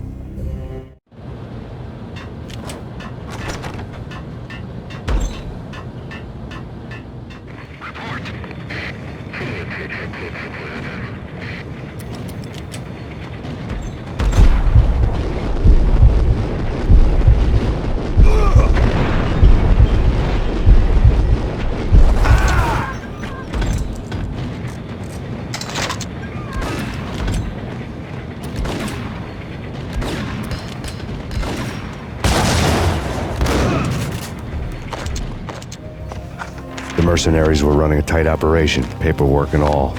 Merchandise missing again. A chemist had tried to smuggle it out for his own private party. Locked him up in cell B7 in D6's old test facility to wait for proper processing. I was close enough to hear the secrets, just beyond the next doorway.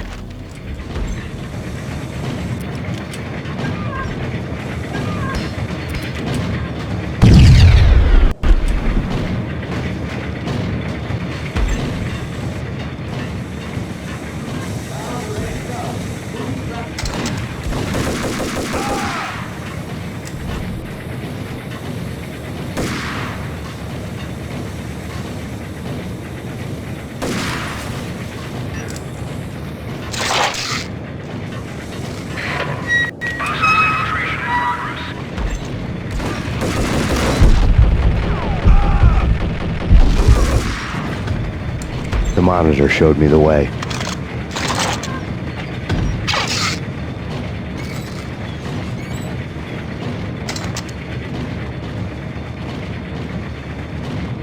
Processing diagrams filled the control room screens, all but one. An elevator titled D6 on one of the screens, somewhere onwards, past rows of ovens, in the core of the plant.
I had taken on the role of the mythic detective, Bogart as Marlowe or as Sam Spade going after the Maltese Falcon to unravel all the mysteries. Following a path of clues to that final revelation, even if it would take me down to the cold, cavernous depths of a grave. You can't do this! My men are still inside! Do you have any idea why this is called Operation Dead Eyes?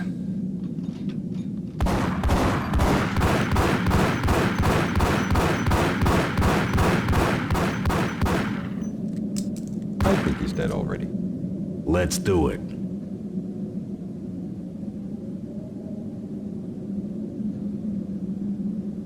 Attention all personnel.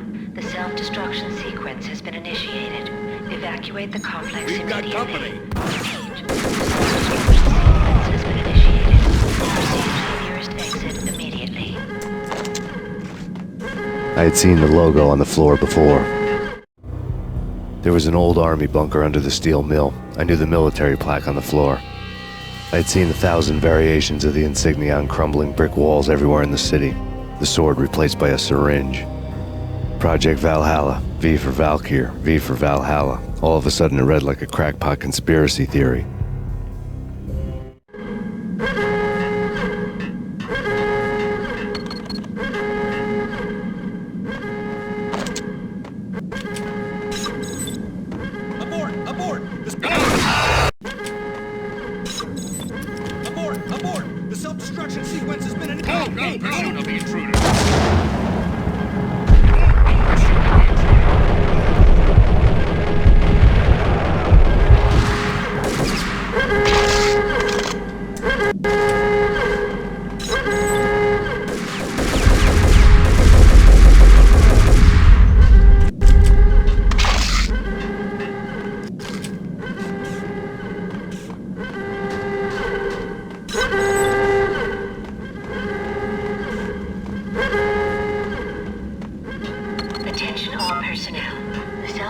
Like everything else in the Valkyr case, the door code was a mystery to me.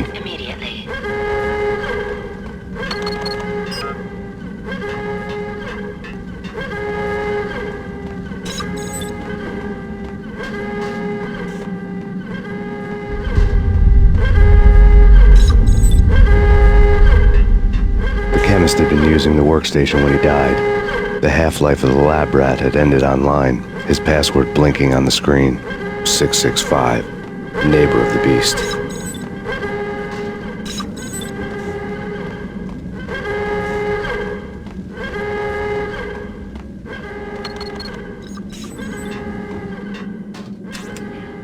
Self-destruction sequence has been initiated. Proceed to the nearest Get me out of exit here! immediately. Thanks. I thought I was gonna die in there for sure. I need you to get me through the decontamination chamber airlock. You're crazy! No way! The place is blowing up, for Christ's sakes! Either that or back to the cell. Your choice. Okay, I'll do it. I'll do it.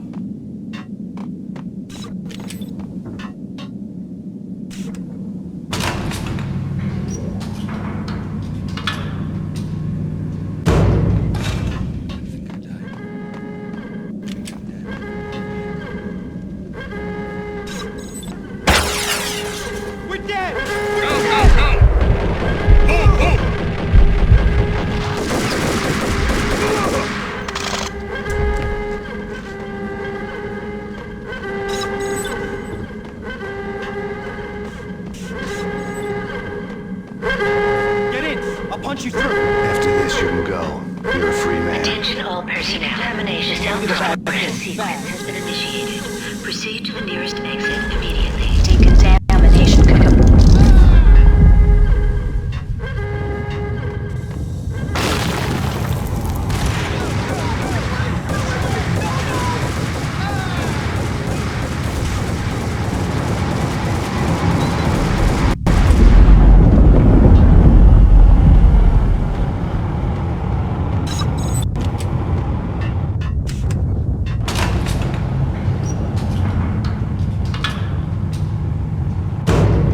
I was caught in the middle of the deadly web that was the Valkyr case.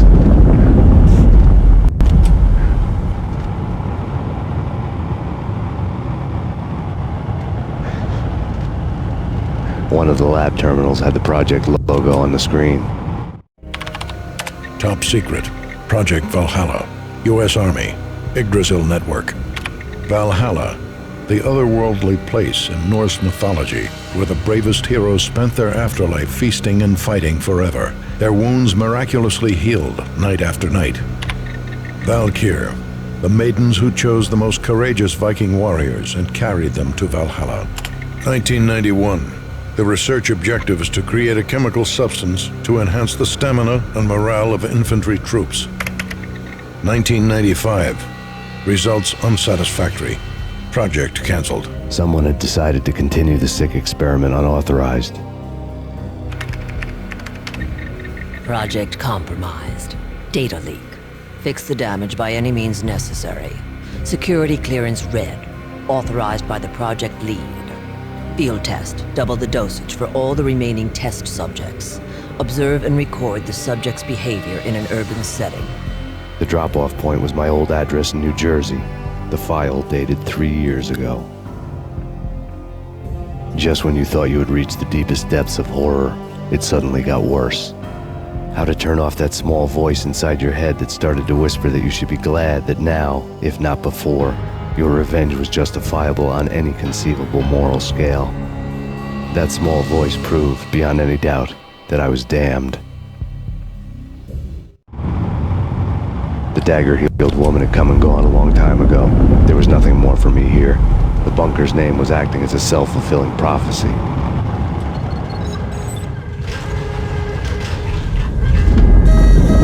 Decontamination. Self-destruction imminent. 30, 29, 28, 27, 26, 25, 24, 23, 22, 21.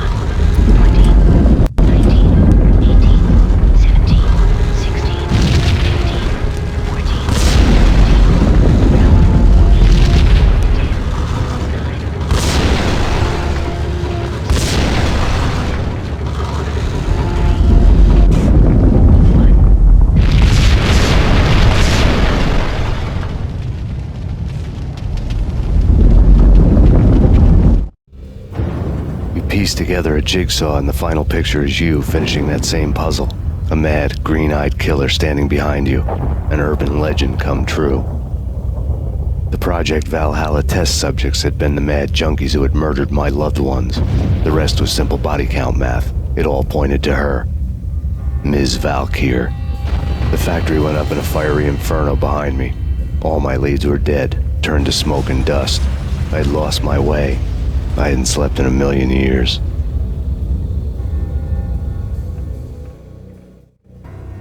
I felt thin as death. I've been living on an endless supply of week-old donuts. They were fuel for this crazy furnace inside my head. I couldn't remember when I had last seen the sun. I was on a permanent graveyard shift. When the darkness fell, New York City became something else, any old Sinatra song notwithstanding. Bad things happened in the night. On the streets of that other city, Noir York City. I was in an all-night diner, downing cup after cup of coffee that tasted like engine oil, when a new message from BB got me back on the killer track. What the hell happened at Rosco-Street? Maxie, I'm going out on a limb here. We need to talk this through, come up with a plan. 2:30 a.m., the Choir Communications Garage. The more I thought about Alex's murder and the frame-up, the more it felt like an inside job. I should have seen it coming. BB had sold me out, and now he wanted to finish what he'd started. The garage was dead. BB showed up in his tailor-made suit, gold watch, and cufflinks to match, all way beyond a cop's pay. Maxie. Oozing suave charm, he was guilty as hell. What the hell does BB stand for anyway? Backstabbing bastard? Come on, don't be like that. Have a cigar. I don't smoke. Maxie, you have no idea how big this is. It's huge. You have no idea. I think I do. You're a bribe-taking bent cop who sold out his partner. Those mobsters in the subway were a dead giveaway. Hard to miss. Bet it was exactly like this with Alex. Up close and personal. You can't win this one, Max. No, but I can make damn sure none of you do either. BB turned out to be another cardboard cutout bad guy.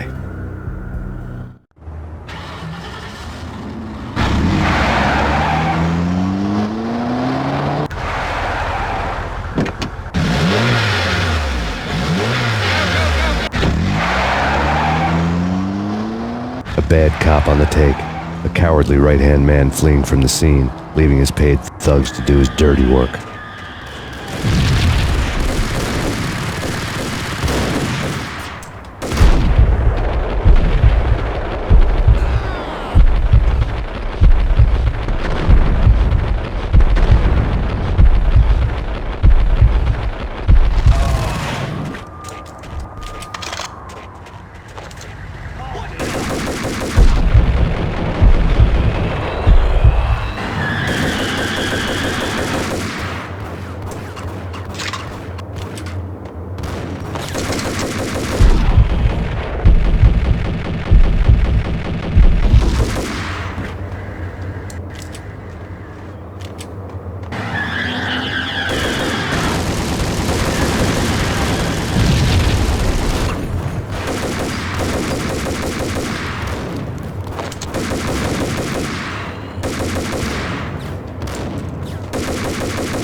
Reports of a fire at the Punchinello Manor in Westchester.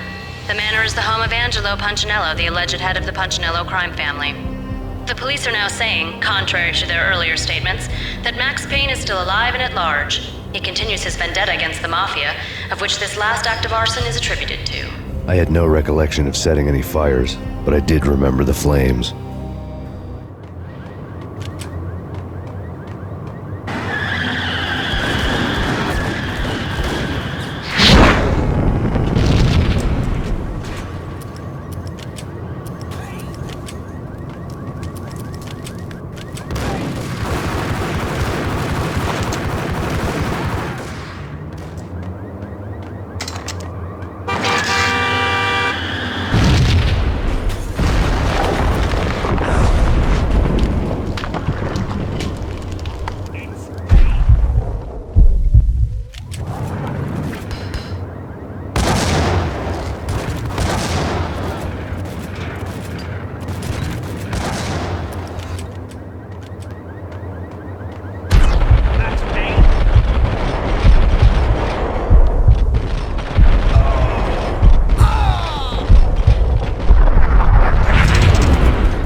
Refuse to do the smart thing.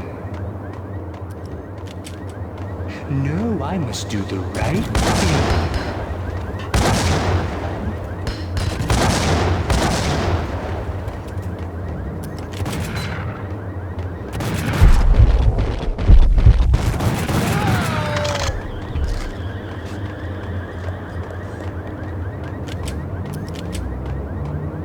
The payphone started to ring. Yeah. Max Payne? Whatever does it for you. This is Alfred Wooten. I can give you the name of your enemy. Come to the Asgard building presently. We are expecting you.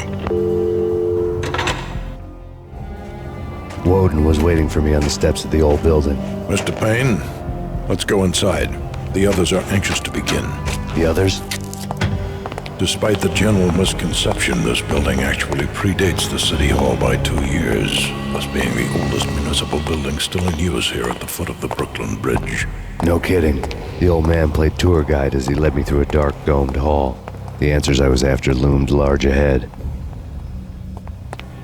Mr. Payne, I would like to introduce you to my colleagues in what we call the Inner Circle. You've been watching too much X-Files. You have seen the files on Project Valhalla. We can fill the gaps, provide you with the information missing from those files. We were all involved in the early stages of the project during the Gulf War. What's the catch? We would very much like to blow this thing wide open, but our hands are tied. Her name is Nicole Horn. She was the key figure in Project Valhalla. When the funding was discontinued, she simply refused to quit. She knew exactly what she had in her hands. Nicole Horn is the president of Acer Corporation. She has more than half the city in her pocket. This must be kept under wraps. If you try to go public with this, we will deny any knowledge. We need you to take her out. Afterwards, we can protect you, make all the charges go away. That was the cue for the killer suits to kick in the doors and swarm inside.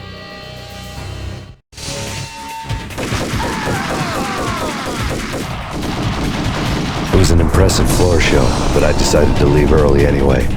It was only a one-story fall. Lucky me.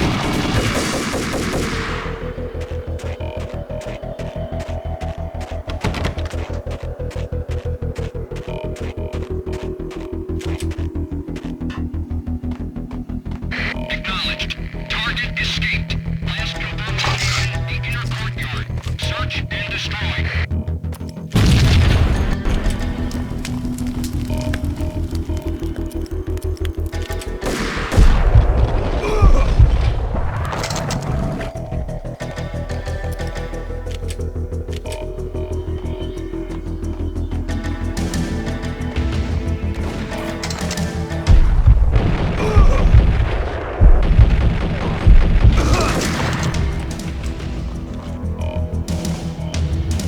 One of the monitors showed what was left of the inner circle.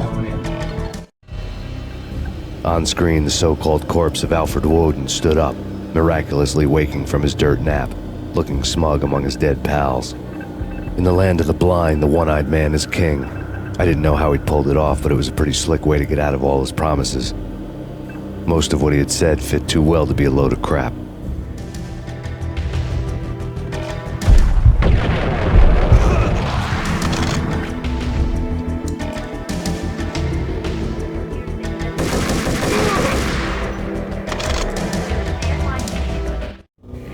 And what is your answer to those saying that he's actually providing a service long overdue to the city?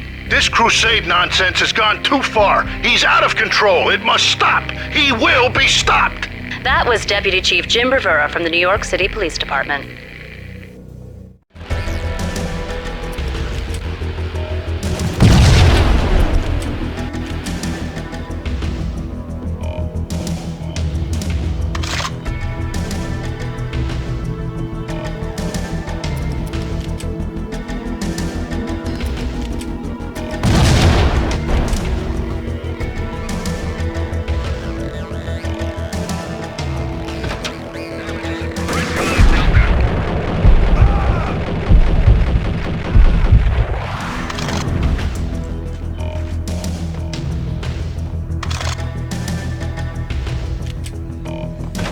A videotape lay on the desk.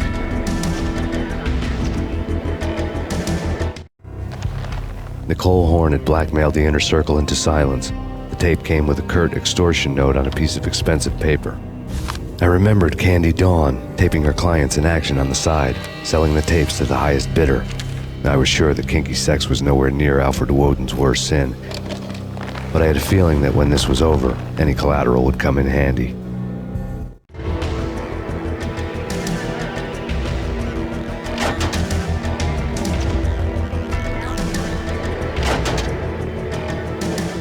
Woden had left me a present. Woden had taken care of my mission preps with military precision. The critical areas in the Acer Corporation headquarters blueprints were circled in red. The president's office was at the top of the building, right below her penthouse suite. The elevators were controlled by a security computer, part of the mainframe located underground below the building. The high-rise was sealed as tight as a sci-fi fortress.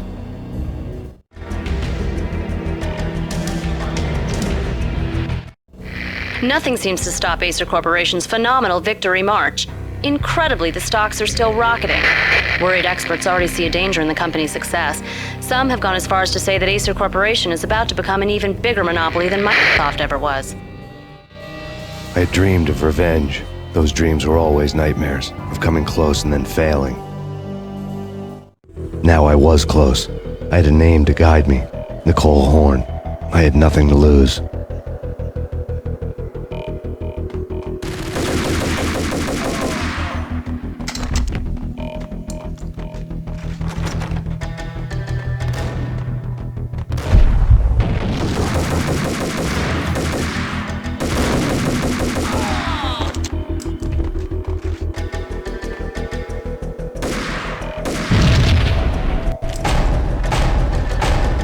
The Inner Circle had quite a track record. Project Valhalla had not been the only thing the Inner Circle had been involved in. There were rows of cabinets full of files. The Serpentine Secret Society went back a long way, always pulling strings from the shadows. I couldn't say I was sorry. Woden's move in some Byzantine power game had cut the Circle's membership roster to 1. The old man wanted me on cleanup duty. It was my mess too.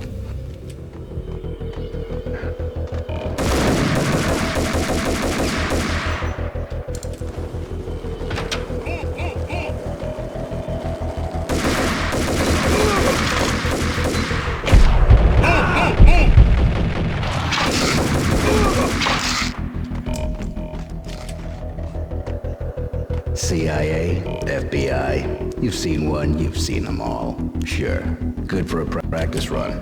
But this, working for... I need backup!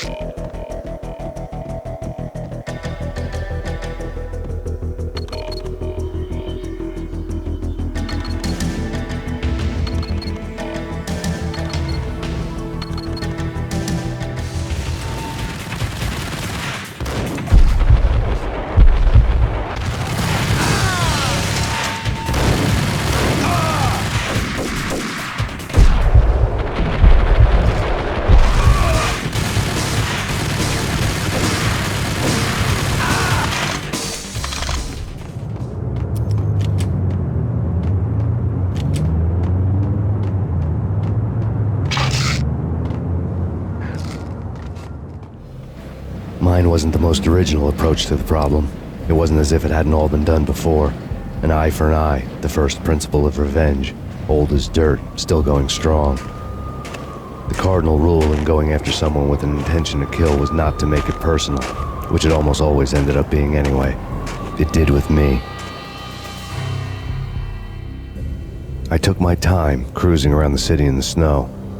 There was no hurry. I knew what I had to do now. I took my time, thinking about it, building up the rage. When I was ready, I parked the stolen wheels at the front entrance of the Acer Corporation headquarters. Got out, got in, got cracking. I had a bullet with Nicole Horn's name on it. I had 10,000 bullets with the hag's name on them. She had ultra-high-tech security systems, enough mercenaries and weaponry to start World War III. There was no fear. New York disappeared behind a veil of snow. I had crossed the threshold. This was her domain, sleek and sexy and soulless, all glass and steel. The place of color-coded security keycards, metal detectors, and surveillance systems.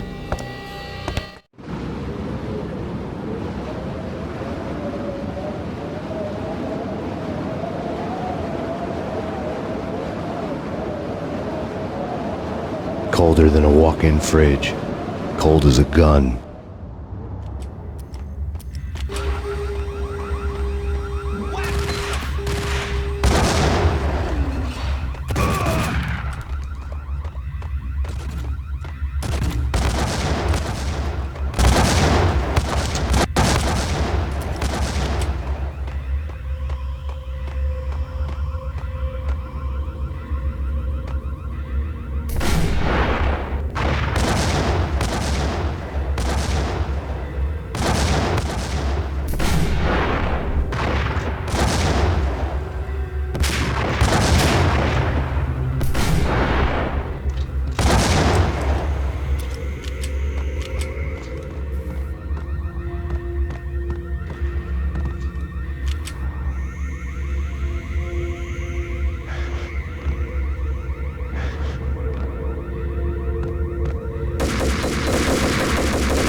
Mona.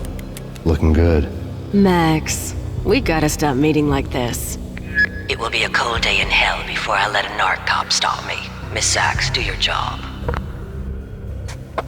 Relax, Max. You're a nice guy.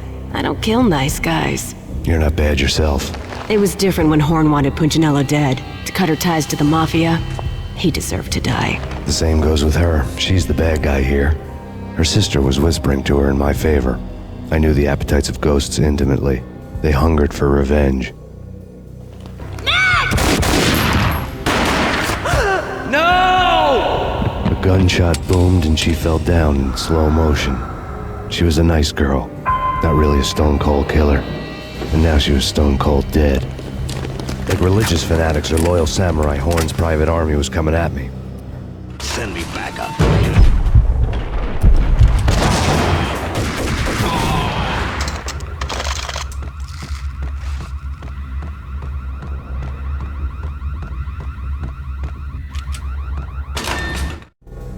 When the elevator came back down, Mona was gone. There was a lot of blood, but no body. Something clicked for the final time. My mind had never been so clear, as if somewhere high above the storm clouds were already gone, cold stars blazing from the black skies.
I had elevator access to the mainframe. From there, I'd be able to override the security locks and get to her office.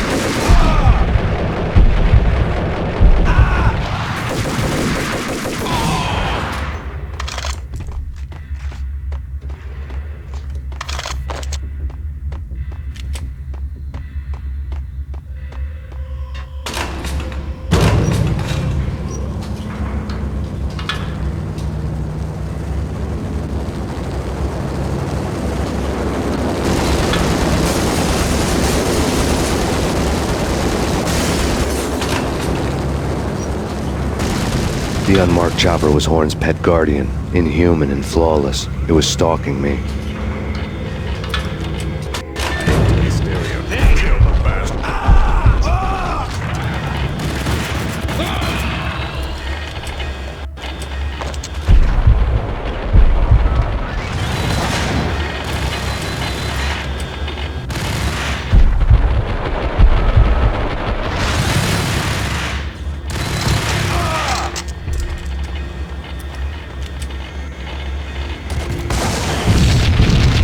All Horn's locks were now offline. All bets were off. The elevator would take me all the way up.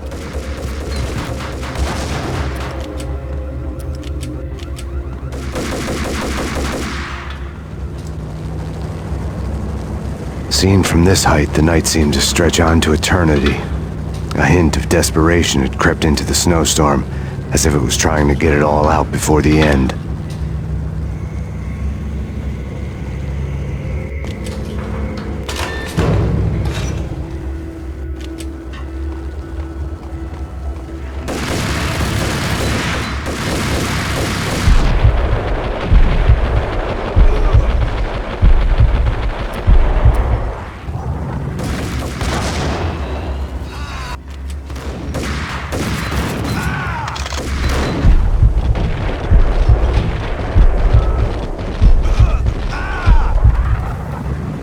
Horn's personal computer was on. Next to the printer was a neat stack of expensive paper. Hacking through Horn's computer would have unearthed files of criminal plans, strategies for world domination, spy helicopter reports, illegal wiretap recordings, internet porno, all of the above. Take your pick. I really didn't care anymore. I had seen too much of it already.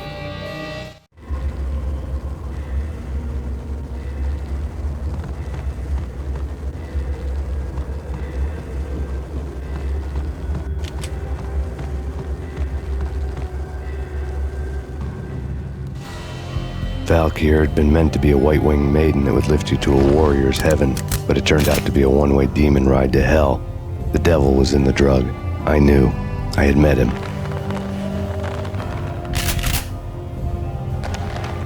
And now I was gonna kill her, the queen of the underworld who had tried to lift herself a bit closer to heaven with her drug money.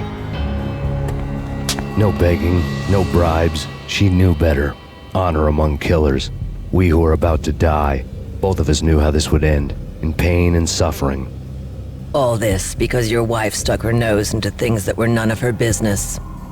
The cops were coming to take me away. The sirens were like a bad conscience I couldn't shake. It's ridiculous you've made it this far. You won't be alive when they get here. Stop him!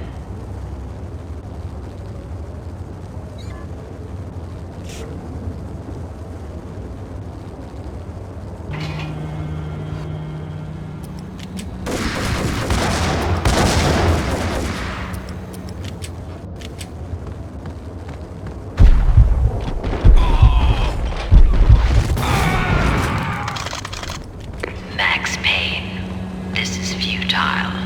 A waste of time. The deaths of your wife and daughter were necessary. Inevitable. It is done. You cannot bring them back. Nothing you do will make it any better.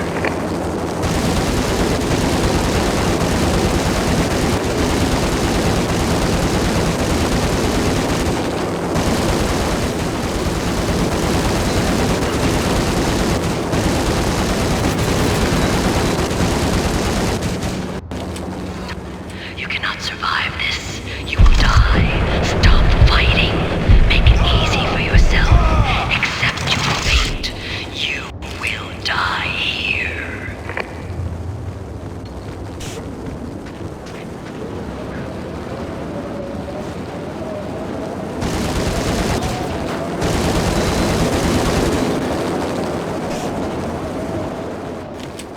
Max Payne, face it. You are up against an unbeatable force. You have already lost. You have lost. Only death will set you free from your pain. Accept it. Surrender. Give up.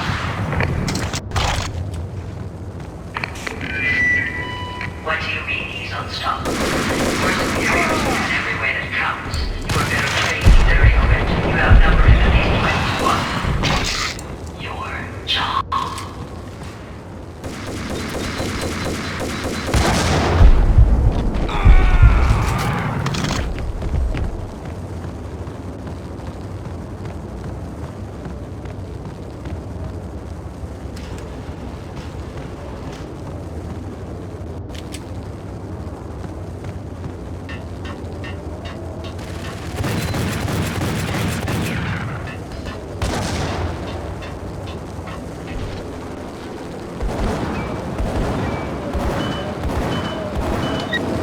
Roger that. Attempting to land now. It's gonna be tricky.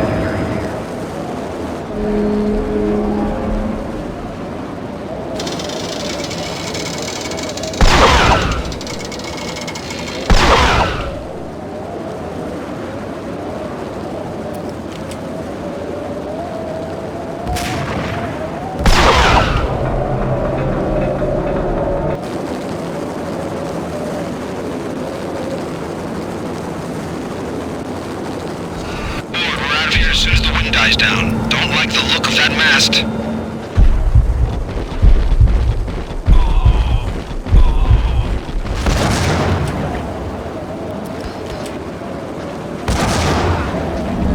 Lift off in 1 minute.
all dead.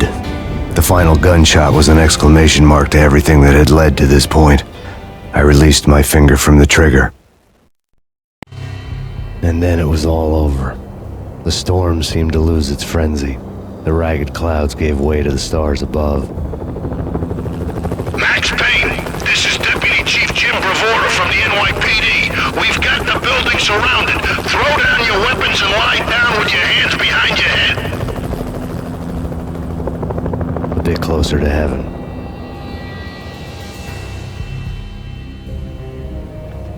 The cops' voices were distant and muted. Free! NYPD! Hold it right there! My ghosts released me from their haunting. Down below, New York City glittered like diamonds on black velvet. You gave us one hell of a ride. Take him down to Central Booking. You heard the man. Woden was there in the crowd, standing by the sidelines. It wouldn't be over till the man with the patch would say so. He'd say the right words. I knew he would. He'd better. Woden grinned smugly. It was the grin of a winner. That made two of us.